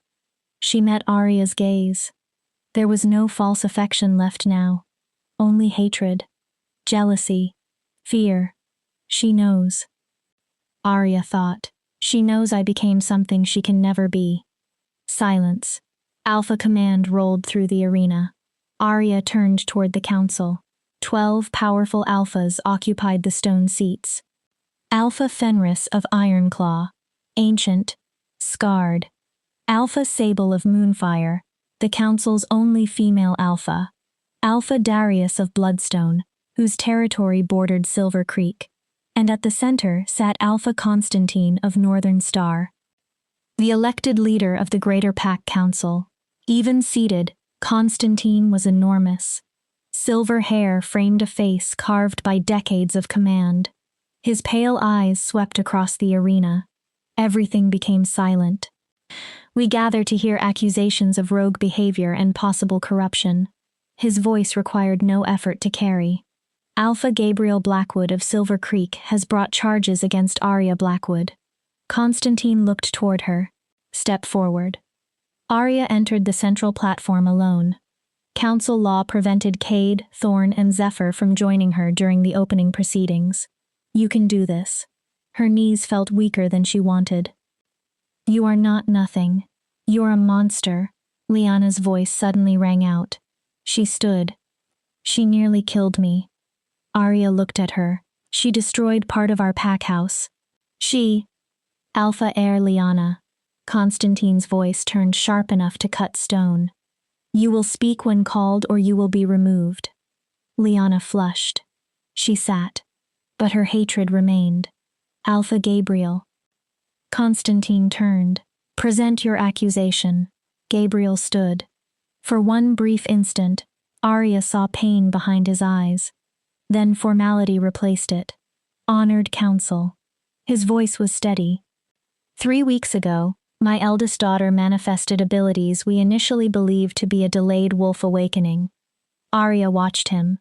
However, the circumstances were troubling. He produced records and witness statements. Witnesses described silver fire, more pages, distortion of the surrounding environment, his expression hardened, and power capable of forcing senior pack warriors to their knees against their will. Murmurs moved through the crowd. An entire section of our pack house was destroyed. Several wolves were injured. Arya's jaw tightened. No context. No mention of Morgana's witchfire. No mention of the archives. When confronted, Arya fled rather than submit to Silver Creek justice. The whispers grew louder. Furthermore, Gabriel glanced at Morgana.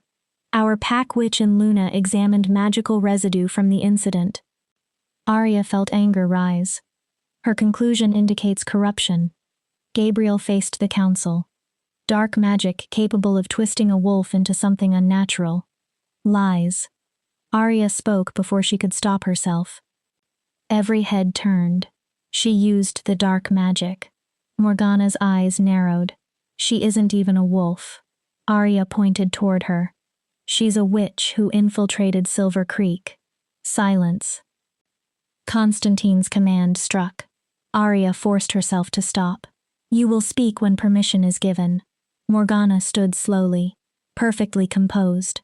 Council members, I understand Arya's desperation. Her voice carried wounded dignity. But I have served Silver Creek faithfully for 18 years. She lifted documents. I possess records proving my bloodline. Then she produced a small vial. Something inside shimmered. And this contains essence extracted from my shifted wolf. The crowd murmured. Proof of what I am. Arya stared. It was fake. It had to be. But how could she prove it?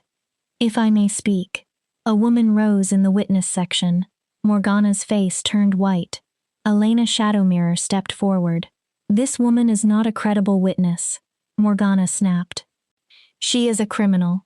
Her control broke. A traitor to her own coven. Cade rose. She is also the witness whose information led to the destruction of the Darkwater Coven and the arrest of 12 dark witches.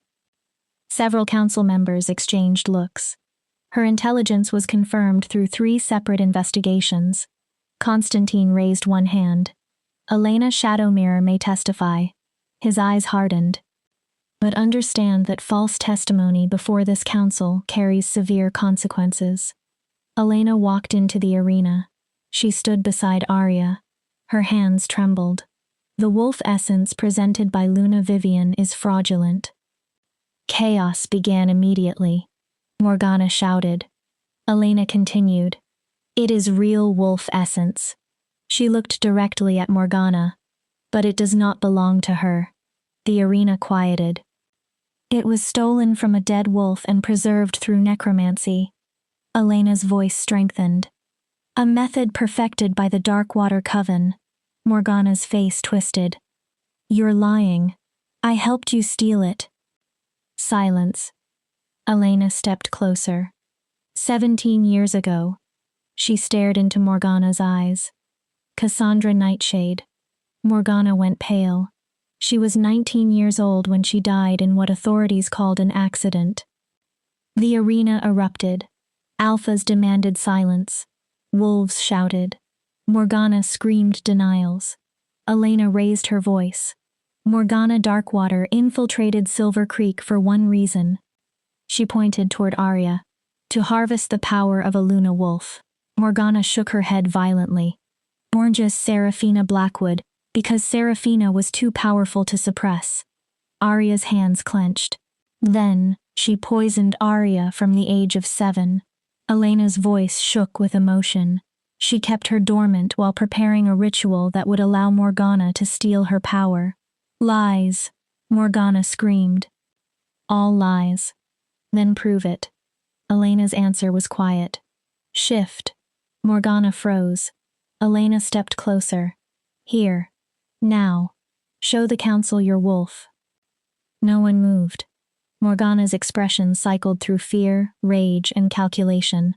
I will not prove myself to a criminal. You must. Alpha Sable spoke from the council seats. Pack law is clear. Her voice was hard. When a wolf's nature is formally challenged before the council, that wolf must demonstrate her shift. She leaned forward. Shift, Luna Vivian. Morgana looked around the arena. She was trapped. Then her gaze landed on Liana. Something ugly entered her expression. Fine. Her voice became cold. I will prove my innocence. She lifted one hand toward Arya. But first, perhaps this council should address the real danger. Arya understood what she was doing. The girl who attacked her own pack. Morgana continued. The creature whose presence makes alphas uncomfortable. She stared at Arya. Whether I am a witch or wolf changes nothing if this council allows something corrupted to roam freely. Clever. Shift attention. Make Arya the greater threat. Alpha Fenris studied Arya. The accused does carry unusual power. His ancient voice rumbled across the arena. I can feel it from here. His eyes narrowed, like standing beside a storm. Because she is a Luna wolf. Zephyr stood. His voice carried absolute certainty. The arena reacted instantly. A true Luna wolf. Gasps erupted. The first in 3 centuries. Impossible, Gabriel whispered. Thorn stood beside Zephyr. Is it? Cade joined them. 3 powerful alphas facing the council together. We have seen her abilities. Cade's voice was calm. We trained with her. Thorn nodded. She possesses control. Zephyr finished. Divine power, no corruption. Liana jumped upright. 3 alphas who want to claim her. Her voice was bitter. Of course you defend her. Cade's gaze turned icy. As opposed to a mother who intends to harvest her? Enough. Constantine's command silenced the arena. This proceeding has descended into chaos. He looked toward Arya. We will settle the primary accusation under ancient law. Arya already knew what came next. Trial by combat. The crowd reacted. Constantine's gaze remained on Arya. You are accused of corruption and rogue actions. His voice filled the arena. Do you accept trial by combat to establish your truth? Arya breathed once, then answered. I do. Choose a champion. Constantine paused. Or fight yourself. I fight for myself. A murmur spread through the crowd. Constantine turned toward Gabriel. As alpha of the accusing pack, you may name your champion. Gabriel looked toward Morgana. She whispered something. Arya could not hear it. Then Gabriel's expression hardened. Liana Blackwood. Arya closed her eyes briefly. Of course. She is my acknowledged heir, Gabriel continued. My strongest wolf. He looked toward Arya, and one of the wolves harmed by the accused. Liana stepped forward. White fur began covering her body. Her transformation was still magnificent. Large, powerful, gold-eyed, filled with alpha promise. But Arya smelled the fear. Liana knew. She's sacrificing her. Arya whispered. Morgana did not care what happened to her own daughter. If Liana won, Arya died. If Arya killed Liana, Morgana proved Arya was a monster. Combat begins when both wolves enter the ring. Constantine's voice sounded across the arena. It ends when one submits, loses consciousness. He paused. Or dies. Liana paced at one side.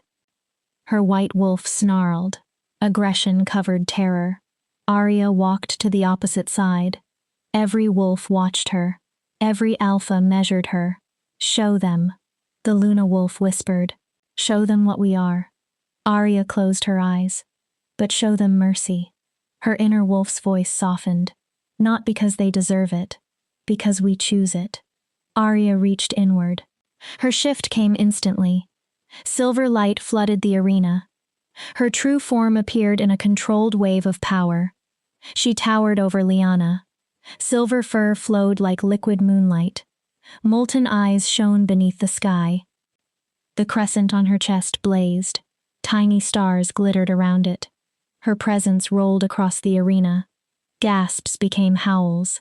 Some wolves cried out, and the 12 ruling alphas went completely silent.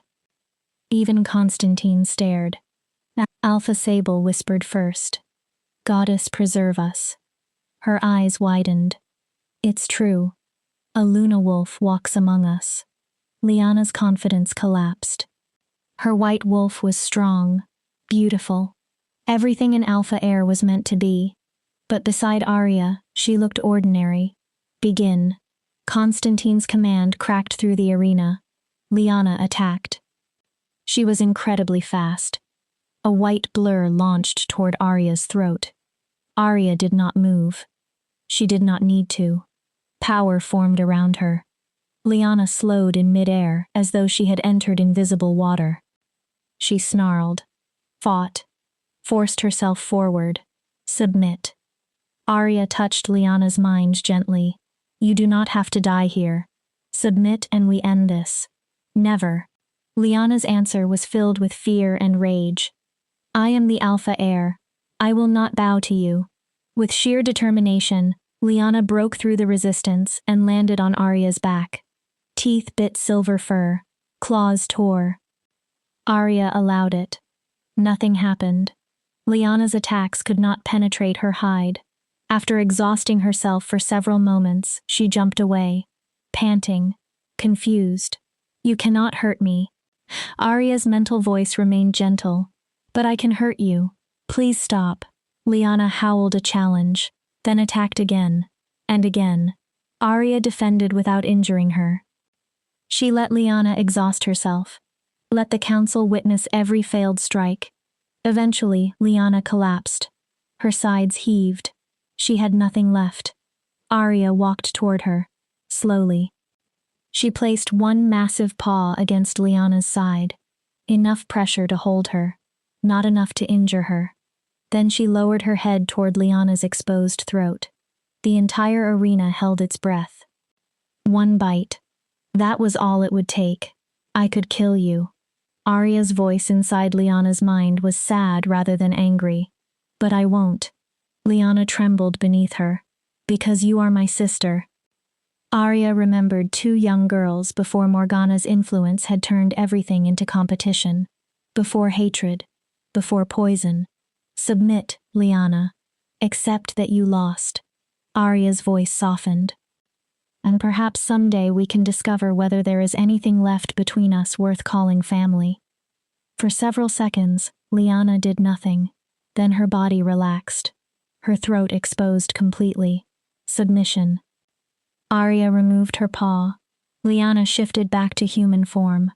She curled against the stone and cried. Humiliated, exhausted, but alive. Arya shifted back as well. She stood in the center of the arena, unbowed. "The combat is concluded." Constantine sounded almost shaken. "Arya Blackwood is victorious." He looked across the council. "Her testimony is accepted." Silence. "And this council recognizes that Arya Blackwood is indeed a Luna wolf, blessed by the moon goddess." His words carried across the gathering grounds. "Not corrupted. All charges are dismissed." Chaos erupted. Arya barely noticed. Her eyes had found Morgana. The witch was retreating toward an exit. She had lost. Her accusations had collapsed. Elena's testimony would now be investigated. Morgana was running. "Stop her." Arya's voice changed. Luna authority swept across the arena. Every wolf froze. Even most alphas stopped before recovering. Cade, Thorn, and Zephyr moved immediately. They blocked every path. Arya walked toward Morgana. "You murdered my mother." Morgana's face hardened. "You poisoned me for 18 years." Arya stopped before her. "You tried to harvest my power." Silver energy crackled around her. "Did you genuinely believe you would walk away?" Morgana's disguise finally shattered. Her eyes turned black. Her skin became greenish and old. Dark energy coiled around her. You should have stayed dormant. Her voice no longer sounded human. You should have died like your pathetic mother. Arya's power surged. Instead, you're going to watch while I...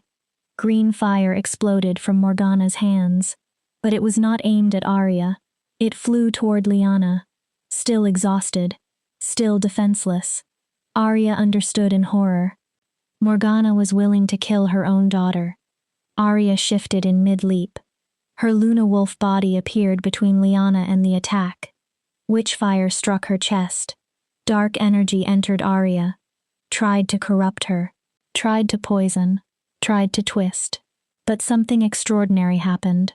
The Luna Wolf absorbed it. Darkness became silver. The destructive power transformed into pure moonlight. We belong to the moon. The Luna Wolf purred. Darkness cannot own us. We are the light darkness fears. Arya opened her jaws. She released the converted power, not as destruction, as cleansing light. Morgana screamed. 18 years of spells began unraveling. Illusions burned away. Her false beauty disappeared. A haggard old woman stood beneath it. Her magical power collapsed. Morgana Darkwater. Constantine's command rang through the arena.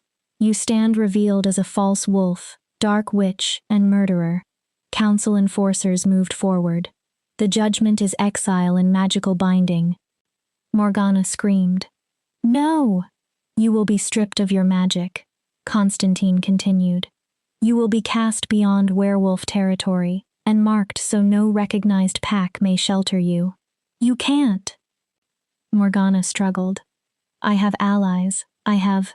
You have nothing. Arya shifted back to human form. She approached Morgana. You took my mother. Her voice was quiet. My childhood. My sense of worth. She looked directly into the witch's eyes. But you failed. Morgana trembled. Because what you tried to destroy was never yours. Arya leaned close. My mother's spirit is free. Her eyes flashed silver. My power belongs to me. She straightened. And you are nothing but proof of what happens when someone underestimates a wolf blessed by the goddess. Morgana's resistance disappeared. Pack enforcers placed silver chains around her. The binding ritual began. Arya turned. Gabriel stood nearby. Her father stared at her as though seeing her for the first time. Arya. His voice broke. I didn't know. Arya said nothing. She had me under a spell. The mate bond. I couldn't see what she was doing. I know. Gabriel stepped toward her. I'm sorry. Arya looked at him. For years she had imagined making him understand what he had done. She had imagined screaming, demanding answers. But the man before her looked broken. Still, one truth mattered. The spell affected you. Arya spoke quietly. But you still chose to believe the worst about me. Gabriel flinched. You chose to strip my name from me, instead of protecting me. She shook her head. That part was you. Tears entered Gabriel's eyes. I'm sorry. His voice cracked. I'm so sorry. I know.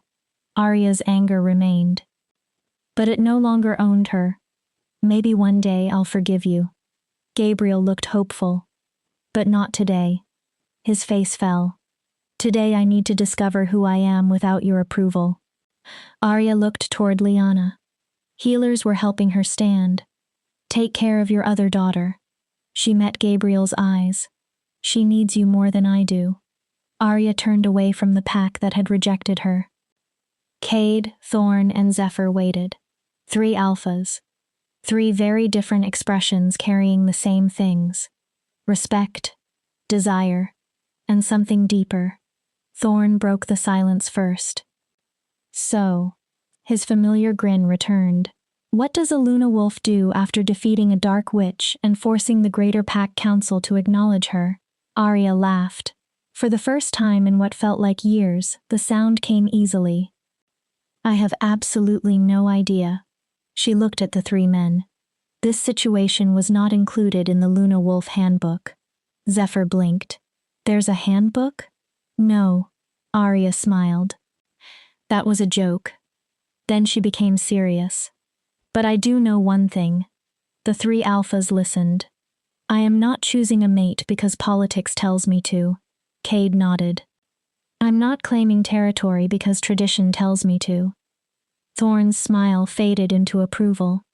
And I am definitely not allowing any alpha to decide who or what I am supposed to become. Good, Cade said. His answer was immediate. We wouldn't want you any other way.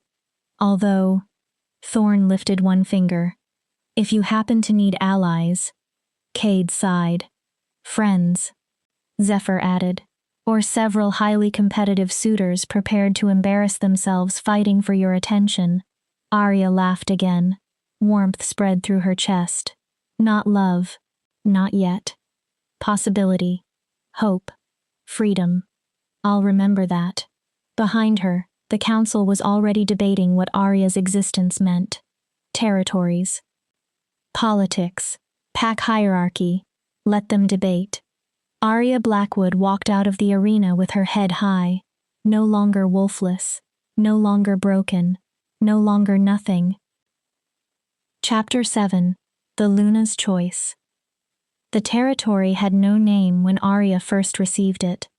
It was an untouched valley lying between three mountain ranges. Forests surrounded a lake that reflected moonlight like silver glass. After the council trial, the territory had been offered to Arya, partly as recognition, partly, she suspected, because established alphas preferred keeping a Luna wolf away from their borders and politics. Arya accepted anyway. Then she transformed the empty valley into something no traditional pack had created before. Luna's haven, a sanctuary. Wolves who had been rejected elsewhere began arriving. Wolfless wolves. Late bloomers. Rogues accused of things they had not done. Those who had been pushed aside because they were considered weak, strange, inconvenient, or undesirable. Rumors spread about a Luna wolf who had once been rejected herself. Someone who understood. 6 months later, 63 wolves lived in Luna's haven.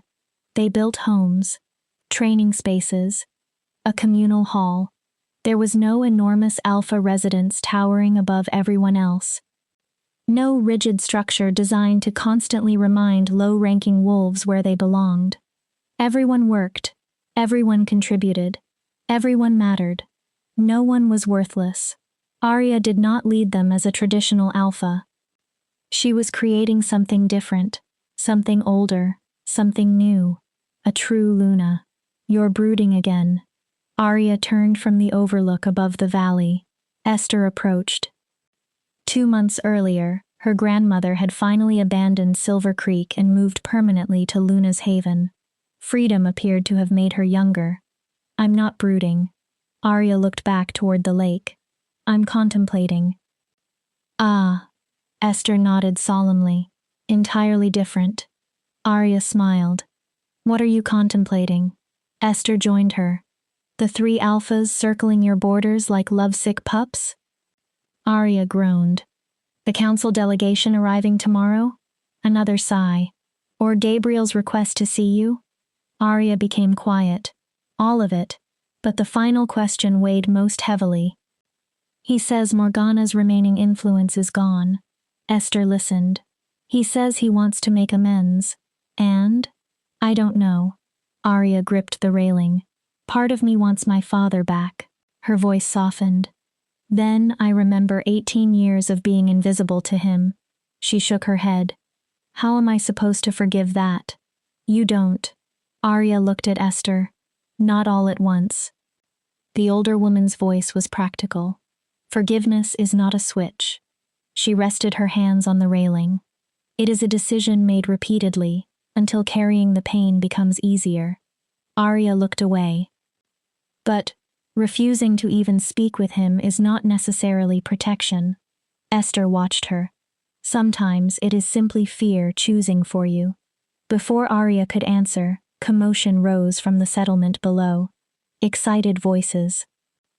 Then Arya sensed 3 familiar sources of alpha power entering the territory. The Luna wolf laughed inside her. All three.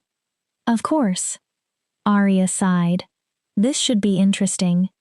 Cade, Thorn, and Zephyr had developed an uncanny habit of arriving simultaneously. She suspected it was intentional. By the time Arya entered the main hall, the expected circus had already started. Cade stood in the center, dark, serious, arms folded. Thorn leaned against a wall, looking entertained by everything. Zephyr sat casually on the edge of a table, observing them all. Luna's Haven wolves watched with barely hidden amusement. This happened regularly now. The three alphas arrived with trade offers, political information, supplies, gifts, or excuses. And every visit somehow turned into competitive courtship. Gentlemen, Arya entered. What an unexpected surprise. Thorn smiled. All three of you. She crossed her arms. At exactly the same time. Another smile. It almost seems deliberate. It is absolutely deliberate, Thorn said. We can't risk allowing one competitor unsupervised time. Cade ignored him. I brought supplies. Several Shadowfang wolves carried crates inside. Rare medicinal herbs. Your healer said last month that the supply was running low. Arya looked toward Zephyr. Books. He gestured toward another stack.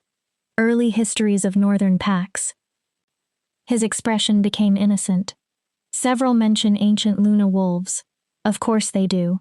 And I, Thorn dramatically raised one hand, have brought the most vital resource.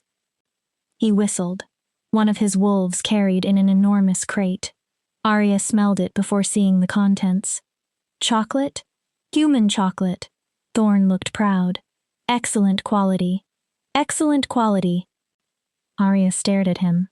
Why? Because even divine Luna wolves occasionally need something sweet. Arya laughed despite herself. You are ridiculous. Ridiculously devoted. Thorn corrected. Ridiculously competitive, Cade muttered. Ridiculously patient, Zephyr added. His eyes settled on Arya. Considering you still haven't chosen any of us. There it was. The question every wolf in Luna's Haven knew about. 3 of the Northern Territory's strongest unmated alphas, all courting the same Luna wolf. It should have felt romantic. Mostly, it felt complicated. Can we speak privately? The humor faded from Arya's voice. All 4 of us. They followed her to her quarters. The room was modest. Arya had refused every suggestion to build herself a grand residence. She remembered the servants' quarters too clearly. Being Luna did not mean she needed to live above everyone around her. Once the door shut, the mood changed. Cade spoke first. You're going to reject all 3 of us. Arya blinked. That was direct. I know the expression on your face. Cade leaned against the wall. I've seen it in my own mirror. He studied her. You spent years in a cage. His voice softened. And now you're afraid of entering another one, even if the new cage is beautiful. I don't think of any of you as cages. Perhaps not intentionally. Zephyr's tone was gentle. But we are alphas. He stood. We have territories, political duties, pack alliances. He watched her. If you chose one of us, those responsibilities would become part of your life. Arya knew he was right. You built Luna's Haven partly because you wanted freedom from exactly those structures. Thorn had gone unusually quiet. We've been selfish. Arya looked toward him. We've been pursuing you like 3 wolves competing for a trophy. There was no humor in his face now. Instead of giving you room to become a person, Arya's chest tightened. I care about all of you. She looked from one alpha to another. You protected me. You trained me. You helped me discover what I am. But, Cade finished for her. You need to discover who Arya is when nobody else defines her. Relief rushed through her. Yes, she sat. For 18 years, everyone told me what I wasn't. Her voice became quiet. Wolfless. Worthless. Broken. She looked at her hands. Then I awakened and suddenly everyone wanted to define me by what I had become. Divine. Powerful. A weapon. A political prize. Her gaze lifted. I need time to decide what I want. Then take it, Thorn answered. We'll wait. That isn't fair to you. Allow us to decide what is fair to us, Zephyr said. He smiled slightly. We are not fragile. Cade's mouth twitched. Besides, your inability to choose has stopped the three of us from fighting over at least 4 territorial disputes. Arya stared. So I'm maintaining peace through indecision? Exactly. Thorn brightened. A great political strategy. Arya laughed. So nothing changes? We continue visiting. Cade nodded. Competing, Thorn added. Bringing increasingly unnecessary gifts, Arya said.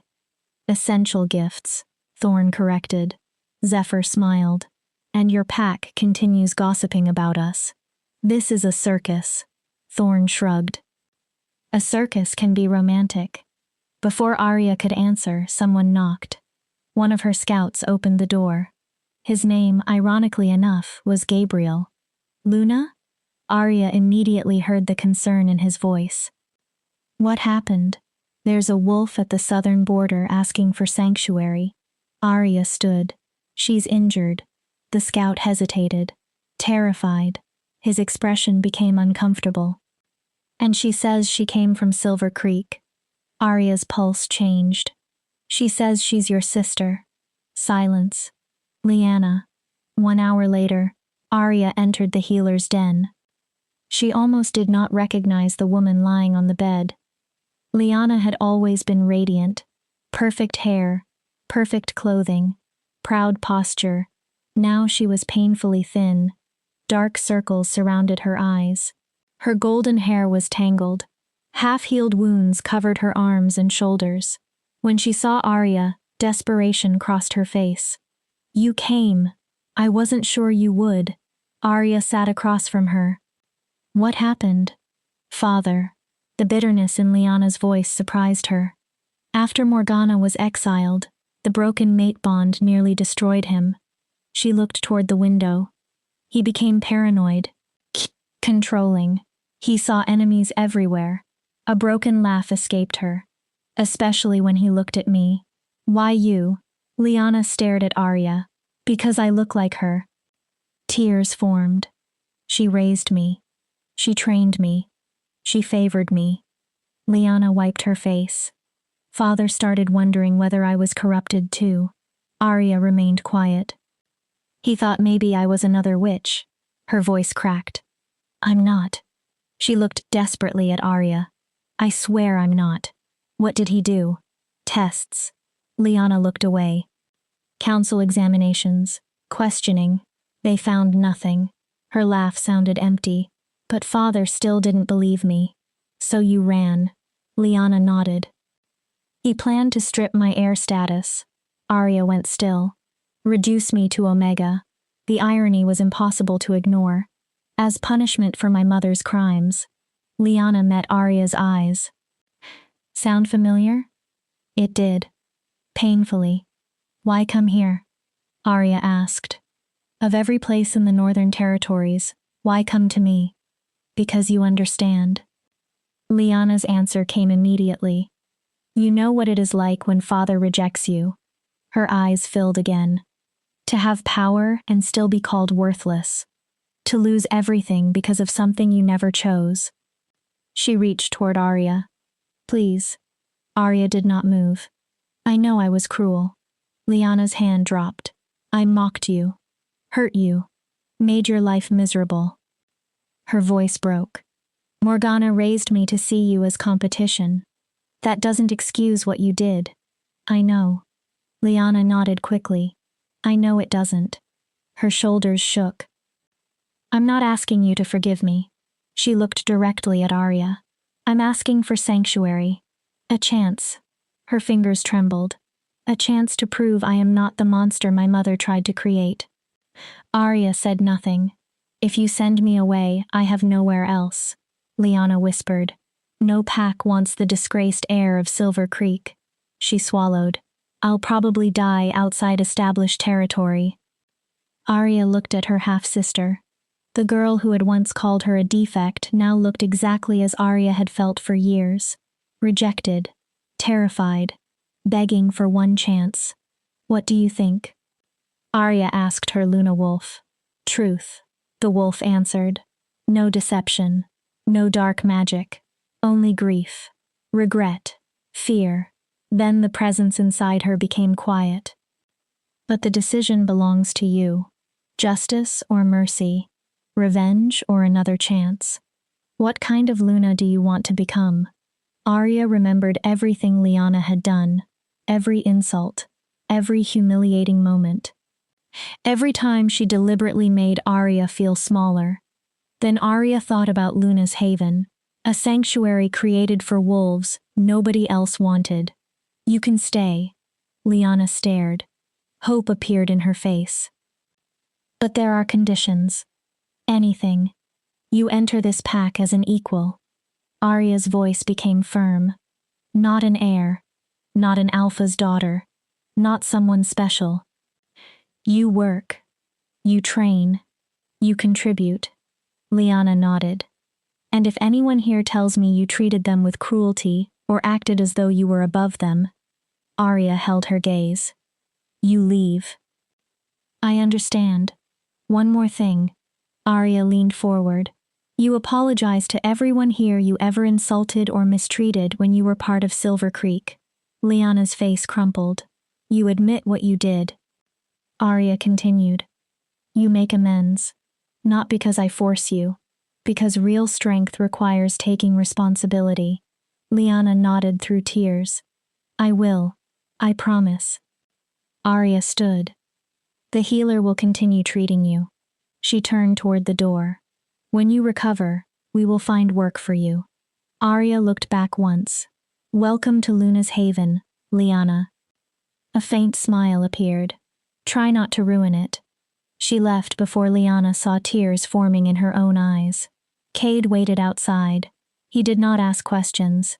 He simply pulled Arya against him. For several seconds, she allowed herself to shake. "That was difficult," he murmured. "That was necessary." Arya stepped back. "If I cannot offer my own sister one opportunity to become better, what does this sanctuary mean?" "You're a better person than I am." Cade smiled faintly. "I would have sent her away." "No, you wouldn't." Arya looked at him. "You shelter rogues. Defectors. You understand that sometimes people who hurt others are also hurting." Cade's expression became thoughtful. "That doesn't mean we have to forgive them." "No," Arya agreed. "But sometimes we can give them the chance to change." 2 days later, the Greater Pack Council delegation arrived. Constantine came personally. Alpha Sable accompanied him, along with 2 other council representatives. Formal gifts were exchanged. Ceremonial greetings were offered. But Arya sensed the tension beneath every polite word. They met inside Luna's Haven's council hall. Not a throne room. A large communal chamber where important decisions were discussed. Luna Arya. Constantine used her new title.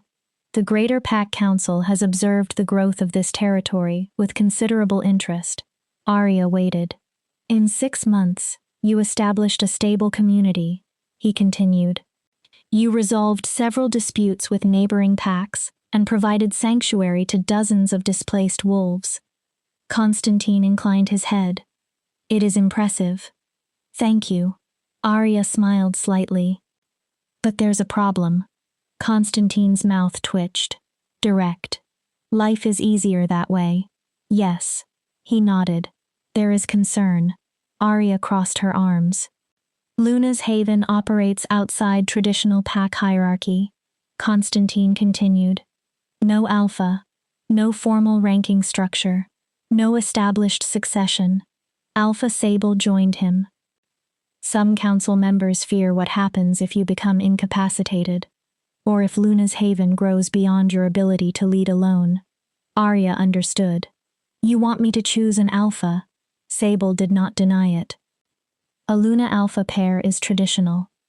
And preferably, I choose one of the 3 alphas courting me." Arya's tone turned dry. Constantine looked almost amused. Such a choice would reassure the old guard. Arya looked around the hall. 63 wolves watched. Wolves who had trusted her to create something different. They want to put us into their old structure, the Luna wolf growled. Maybe. Arya answered silently. Or maybe they genuinely fear instability. Either way, we set boundaries. I understand the council's concern. Arya faced Constantine. But Luna's Haven will not adopt a traditional alpha hierarchy. Constantine began to speak. Arya lifted one hand. I do accept the need for succession and clearer government. The room remained silent. So I propose an internal council. She looked toward her wolves. 5 members elected by Luna's Haven. They will assist with decisions and have authority to lead if I am unable to. Arya continued. We will formalize our laws, territory boundaries, and relationship with the greater Pack Council. Constantine considered it. And the question of your mate? That is not council business. Arya's answer came immediately. When or if I choose a mate, I will choose because I want that person. Her power subtly filled the room.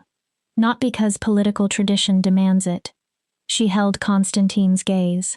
Luna's Haven will never become territory won through marriage. The council may refuse. Then the council can attempt to remove me. Arya's voice changed. Power crackled through it. Every wolf in the room felt the shift. I defeated an alpha champion. She stepped forward. I defeated a dark witch. Another step. I earned legal recognition through your own ancient laws. Her eyes flashed silver. If the council believes it can force me into anything, the room became colder. You are welcome to try. Silence. Then Constantine laughed. Not mockingly. Genuinely. You have teeth, Luna. Arya's power settled. Good. He stood. The council occasionally needs reminding that strength does not always take familiar forms. Constantine offered a formal bow. Your proposal is acceptable. Relief moved through Arya. Luna's Haven remains autonomous, subject to formal recognition of its internal council and laws. We will put the terms to vote. Thank you. After the delegation left, Arya finally breathed freely. She had stood her ground without starting a war. That's our Luna, her wolf purred. That night, the full moon rose. Tradition required no ceremony at Luna's Haven, only a run. Wolves being wolves. Arya shifted. Silver light surrounded her. Then she ran. 63 wolves followed. Strong wolves. Weak wolves. Wolves who once had nowhere to belong. They raced through forests. Hunted. Played. Howled beneath the moon. When they returned shortly before dawn, someone stood beyond the territory line. Alone. Gabriel Blackwood. Arya stopped. Her wolves immediately moved around her. Protective. She shifted back. Father. Gabriel looked older than Arya had ever seen him. Arya. His voice was rough. I know I have no right to come here. Arya waited. I know I lost the privilege of calling you my daughter when I... He struggled to continue. When I chose wrong. His voice broke. Again and again. Arya's throat tightened. But I needed to see you. Gabriel looked across the valley. Your mother would be proud. Arya inhaled sharply. Of what you built. He looked at her. Of who you became. The words hurt more than insults ever had. You didn't know her. Arya's voice held no cruelty. Not completely. Morgana took her away before either of us understood what we had lost. I knew enough to love her. Gabriel's answer was quiet. And I see her every time I look at you. Arya said nothing. Her strength. Her compassion. Her refusal to accept the world simply because everyone told her it could not change. Gabriel remained outside the border. He did not enter. I failed you. His eyes lowered. I failed Serafina. I allowed a witch to turn me against everything I was supposed to protect. He breathed shakily. And I know saying I'm sorry does not repair 18 years. Arya studied him, once her hero. Then one of the people who hurt her most. Now simply a broken man asking for a chance. Esther's words returned. Forgiveness is not a switch. You're right. Gabriel looked up. Sorry doesn't fix it. Hope disappeared from his face. But it can be a beginning. His eyes widened. Arya gestured toward the border. Cross. He did not move. Come see what I built. Arya looked toward her pack. Meet wolves who chose to follow a Luna without an alpha. Then she faced him again. And if you can spend more time listening than talking. Her voice softened. Maybe we can discover what kind of relationship is still possible. Gabriel's eyes filled. You would allow that? I am offering a chance. Arya stopped him before hope became expectation. Not complete forgiveness. Not absolution. A chance. She nodded toward the border. What happens after that depends on you. Gabriel crossed as though stepping onto sacred ground. Tears ran down his face. This is harder than fighting. Arya told her wolf. Why is mercy always harder? Because fighting is simple. The Luna wolf answered. Mercy is complicated. That is why it has power. 1 month later, 80 wolves called Luna's Haven home. More arrived every week. The internal council had been established. Esther served beside a former rogue named Thomas, a young wolf who experienced prophetic dreams, and 2 other representatives elected by the community. They met every week. They debated decisions, solved problems, and protected the principles Luna's Haven had been founded upon. Liana kept her promise. She apologized. Not casually, not with excuses. She stood before every wolf she had wronged and admitted what she had done. Then she began working in the kitchens. The former golden heir of Silver Creek started at the bottom. Some wolves eventually accepted her. Others remained suspicious. But Liana worked, and she continued trying. Gabriel visited twice every week. He did not attempt to command. He did not offer unwanted advice. He worked alongside everyone else. Listened, learned. Sometimes conversations with Arya remained uncomfortable. Sometimes they hurt. But they were moving forward. Cade, Thorn, and Zephyr continued their strange courtship. Only now they seemed determined to prove themselves through actions rather than gifts alone. Cade helped defend Luna's Haven when rogues attacked. Thorn negotiated a trade agreement that significantly benefited the sanctuary. Zephyr brought intelligence that prevented a territorial conflict before it became a war. They still competed, but increasingly, they competed to become better allies. Better alphas. Perhaps better potential partners. One evening, Esther found Arya at the Overlook. So? Arya glanced at her. So what? Have you made any decisions? About? Esther gave her a dry look. Do not play foolish with me. Arya smiled. Your 3 lovesick alphas. Esther continued. Your father. Your future. Arya looked over Luna's Haven. Maybe I don't need to decide everything. That sounds suspiciously like avoiding the question. Fine. Arya laughed softly. Then she became serious. I'm not ready to choose a mate. Esther listened. Perhaps I never will be. Arya looked toward the settlement. But I think I'm ready to try forgiving father. Her eyes softened. Try. That matters. And I'm ready to make Luna's Haven permanent. Arya's voice strengthened. Something that changes how packs think about worth. Esther raised an eyebrow. Ambitious. Necessary. Arya looked toward the moon. The traditions that allowed wolves like me to be discarded need to change. She smiled. If a Luna wolf cannot challenge them, who will? Esther's expression softened. Your mother would be proud. I hope so. Arya stared upward. I hope wherever she is, she understands that I did not become what anyone expected. She breathed slowly. Not an alpha. Not a political prize. Her smile returned. Just myself. Powerful. Imperfect. Free. Movement below caught Arya's attention. 3 familiar alphas entered Luna's haven together. Again. They carried lumber. Esther followed Arya's gaze. What are those 3 doing now? No idea. Arya laughed. But judging by their history, probably something competitive and unnecessary. She walked down. Cade, Thorn, and Zephyr were arguing beside piles of building materials. Arya stared at the framework taking shape. Are you building a larger training ground? Cade nodded. Apparently. You started construction without asking me. It's a gift. For the pack, Thorn quickly added. Not specifically for you, Zephyr said. He paused. Although individual expressions of gratitude would not be rejected. Arya shook her head. You 3 are impossible. Impossibly devoted, Thorn corrected. Impossibly patient, Cade added.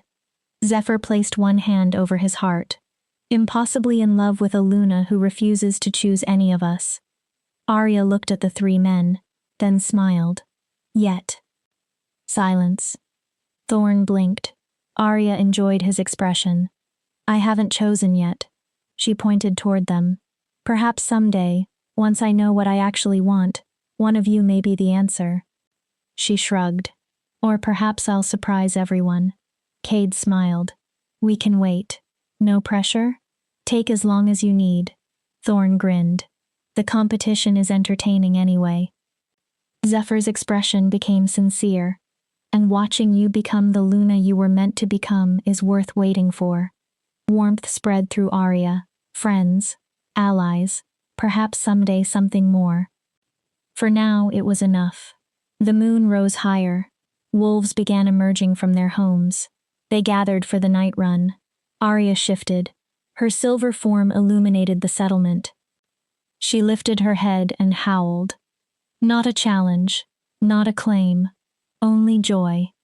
The wolves of Luna's haven answered. 3 powerful alphas lowered their heads in respect. Arya looked at the sanctuary she had created. She had spent 18 years being told she was worthless. 6 months proving she was powerful.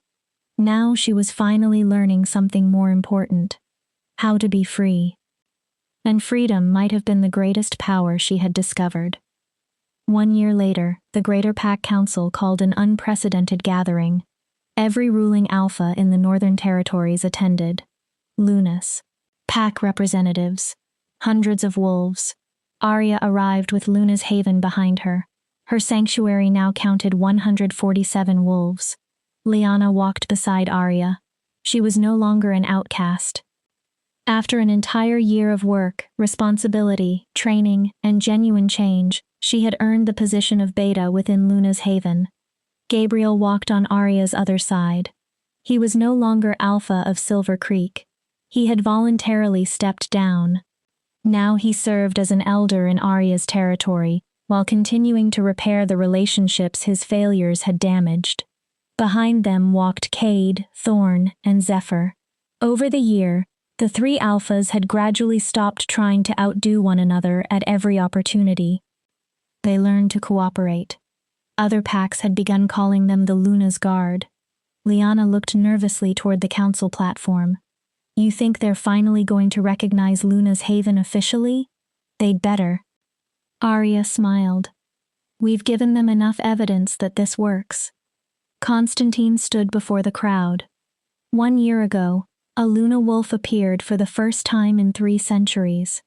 Silence spread. Many wolves feared what her existence would mean. His gaze swept across the assembled packs. Would she dominate us? Destroy old structures? Disrupt everything our packs built? Arya's fingers tightened slightly.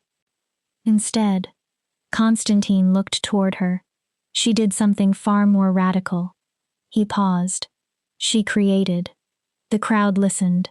She built a sanctuary that challenged assumptions about pack hierarchy. About strength. About worth. About who deserves to belong.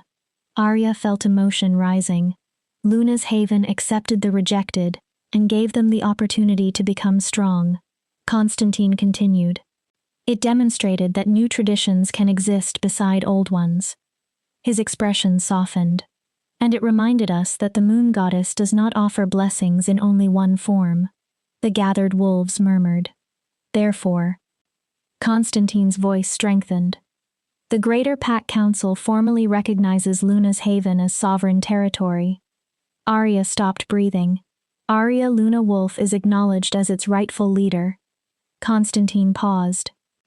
Not as Alpha. Some wolves shifted uneasily.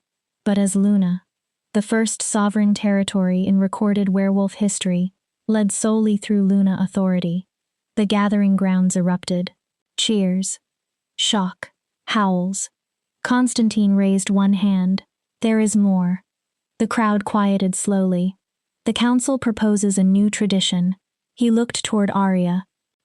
Every year, on this date, we will gather not merely to celebrate dominance and strength, his voice carried across the arena, but mercy, innovation, and the understanding that power takes many forms. He smiled faintly. It will be called the Luna's Gathering. Tears filled Arya's eyes. This was more than recognition of her.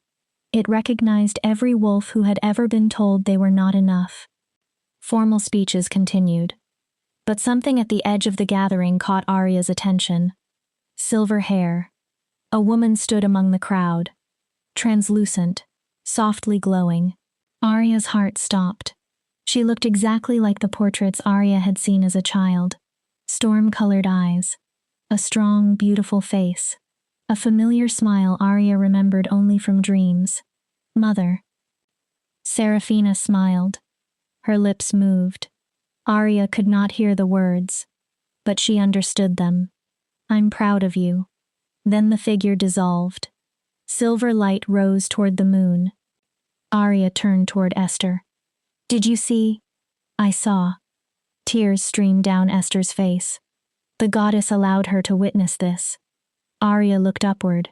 Her mother had given her life. The goddess had given her power. But Arya had discovered her purpose herself, and that was enough. 2 years later, 12 pups crowded around Arya beneath the evening sky. Tell us again, Luna. Arya laughed. The pups had all been born in Luna's Haven. They had grown up without anyone telling them they were worthless. Story time beneath the stars had become tradition. All right. Arya sat on the grass. The children immediately surrounded her. Once upon a time, she looked at their excited faces. There was a girl everyone said had no wolf. The pups grew silent. They called her broken. Arya smiled faintly. They called her nothing. She looked toward the moon, but they didn't know she carried something more powerful than any ordinary wolf. As Arya told them the story, her story, 3 familiar presences settled nearby. Cade, Thorn, Zephyr. They listened to a story they had eventually become part of. Arya still had not chosen between them. Perhaps one day she would. Perhaps she never would. Perhaps she would choose one. Perhaps all 3. Perhaps none. For the first time in her life, uncertainty did not frighten her. Because the decision belonged entirely to her, she did not need to choose tonight, tomorrow, or ever. She was free, powerful, loved, and completely herself. When the story ended, one pup raised a hand. What happened to the girl? Arya looked around. At Luna's Haven. Her pack. Her family. Her home. She stopped trying to become what everyone else demanded. Arya smiled, and became everything she was meant to be. Another pup leaned forward. Did she live happily ever after? Arya laughed softly. No. The children looked disappointed. She lived bravely ever after. Their expressions changed. Which is better? Why? Because happiness can be a moment. Arya looked up as the full moon rose over Luna's Haven. But bravery? Her eyes turned silver. Bravery lasts. The pups smiled. Arya stood and shifted. Silver light spread through the sanctuary. The wolf once mocked as Wolfless lifted her head toward the goddess who had never forgotten her. Arya howled. Her pack answered. Around her, alphas bowed their heads, but the Luna remained free,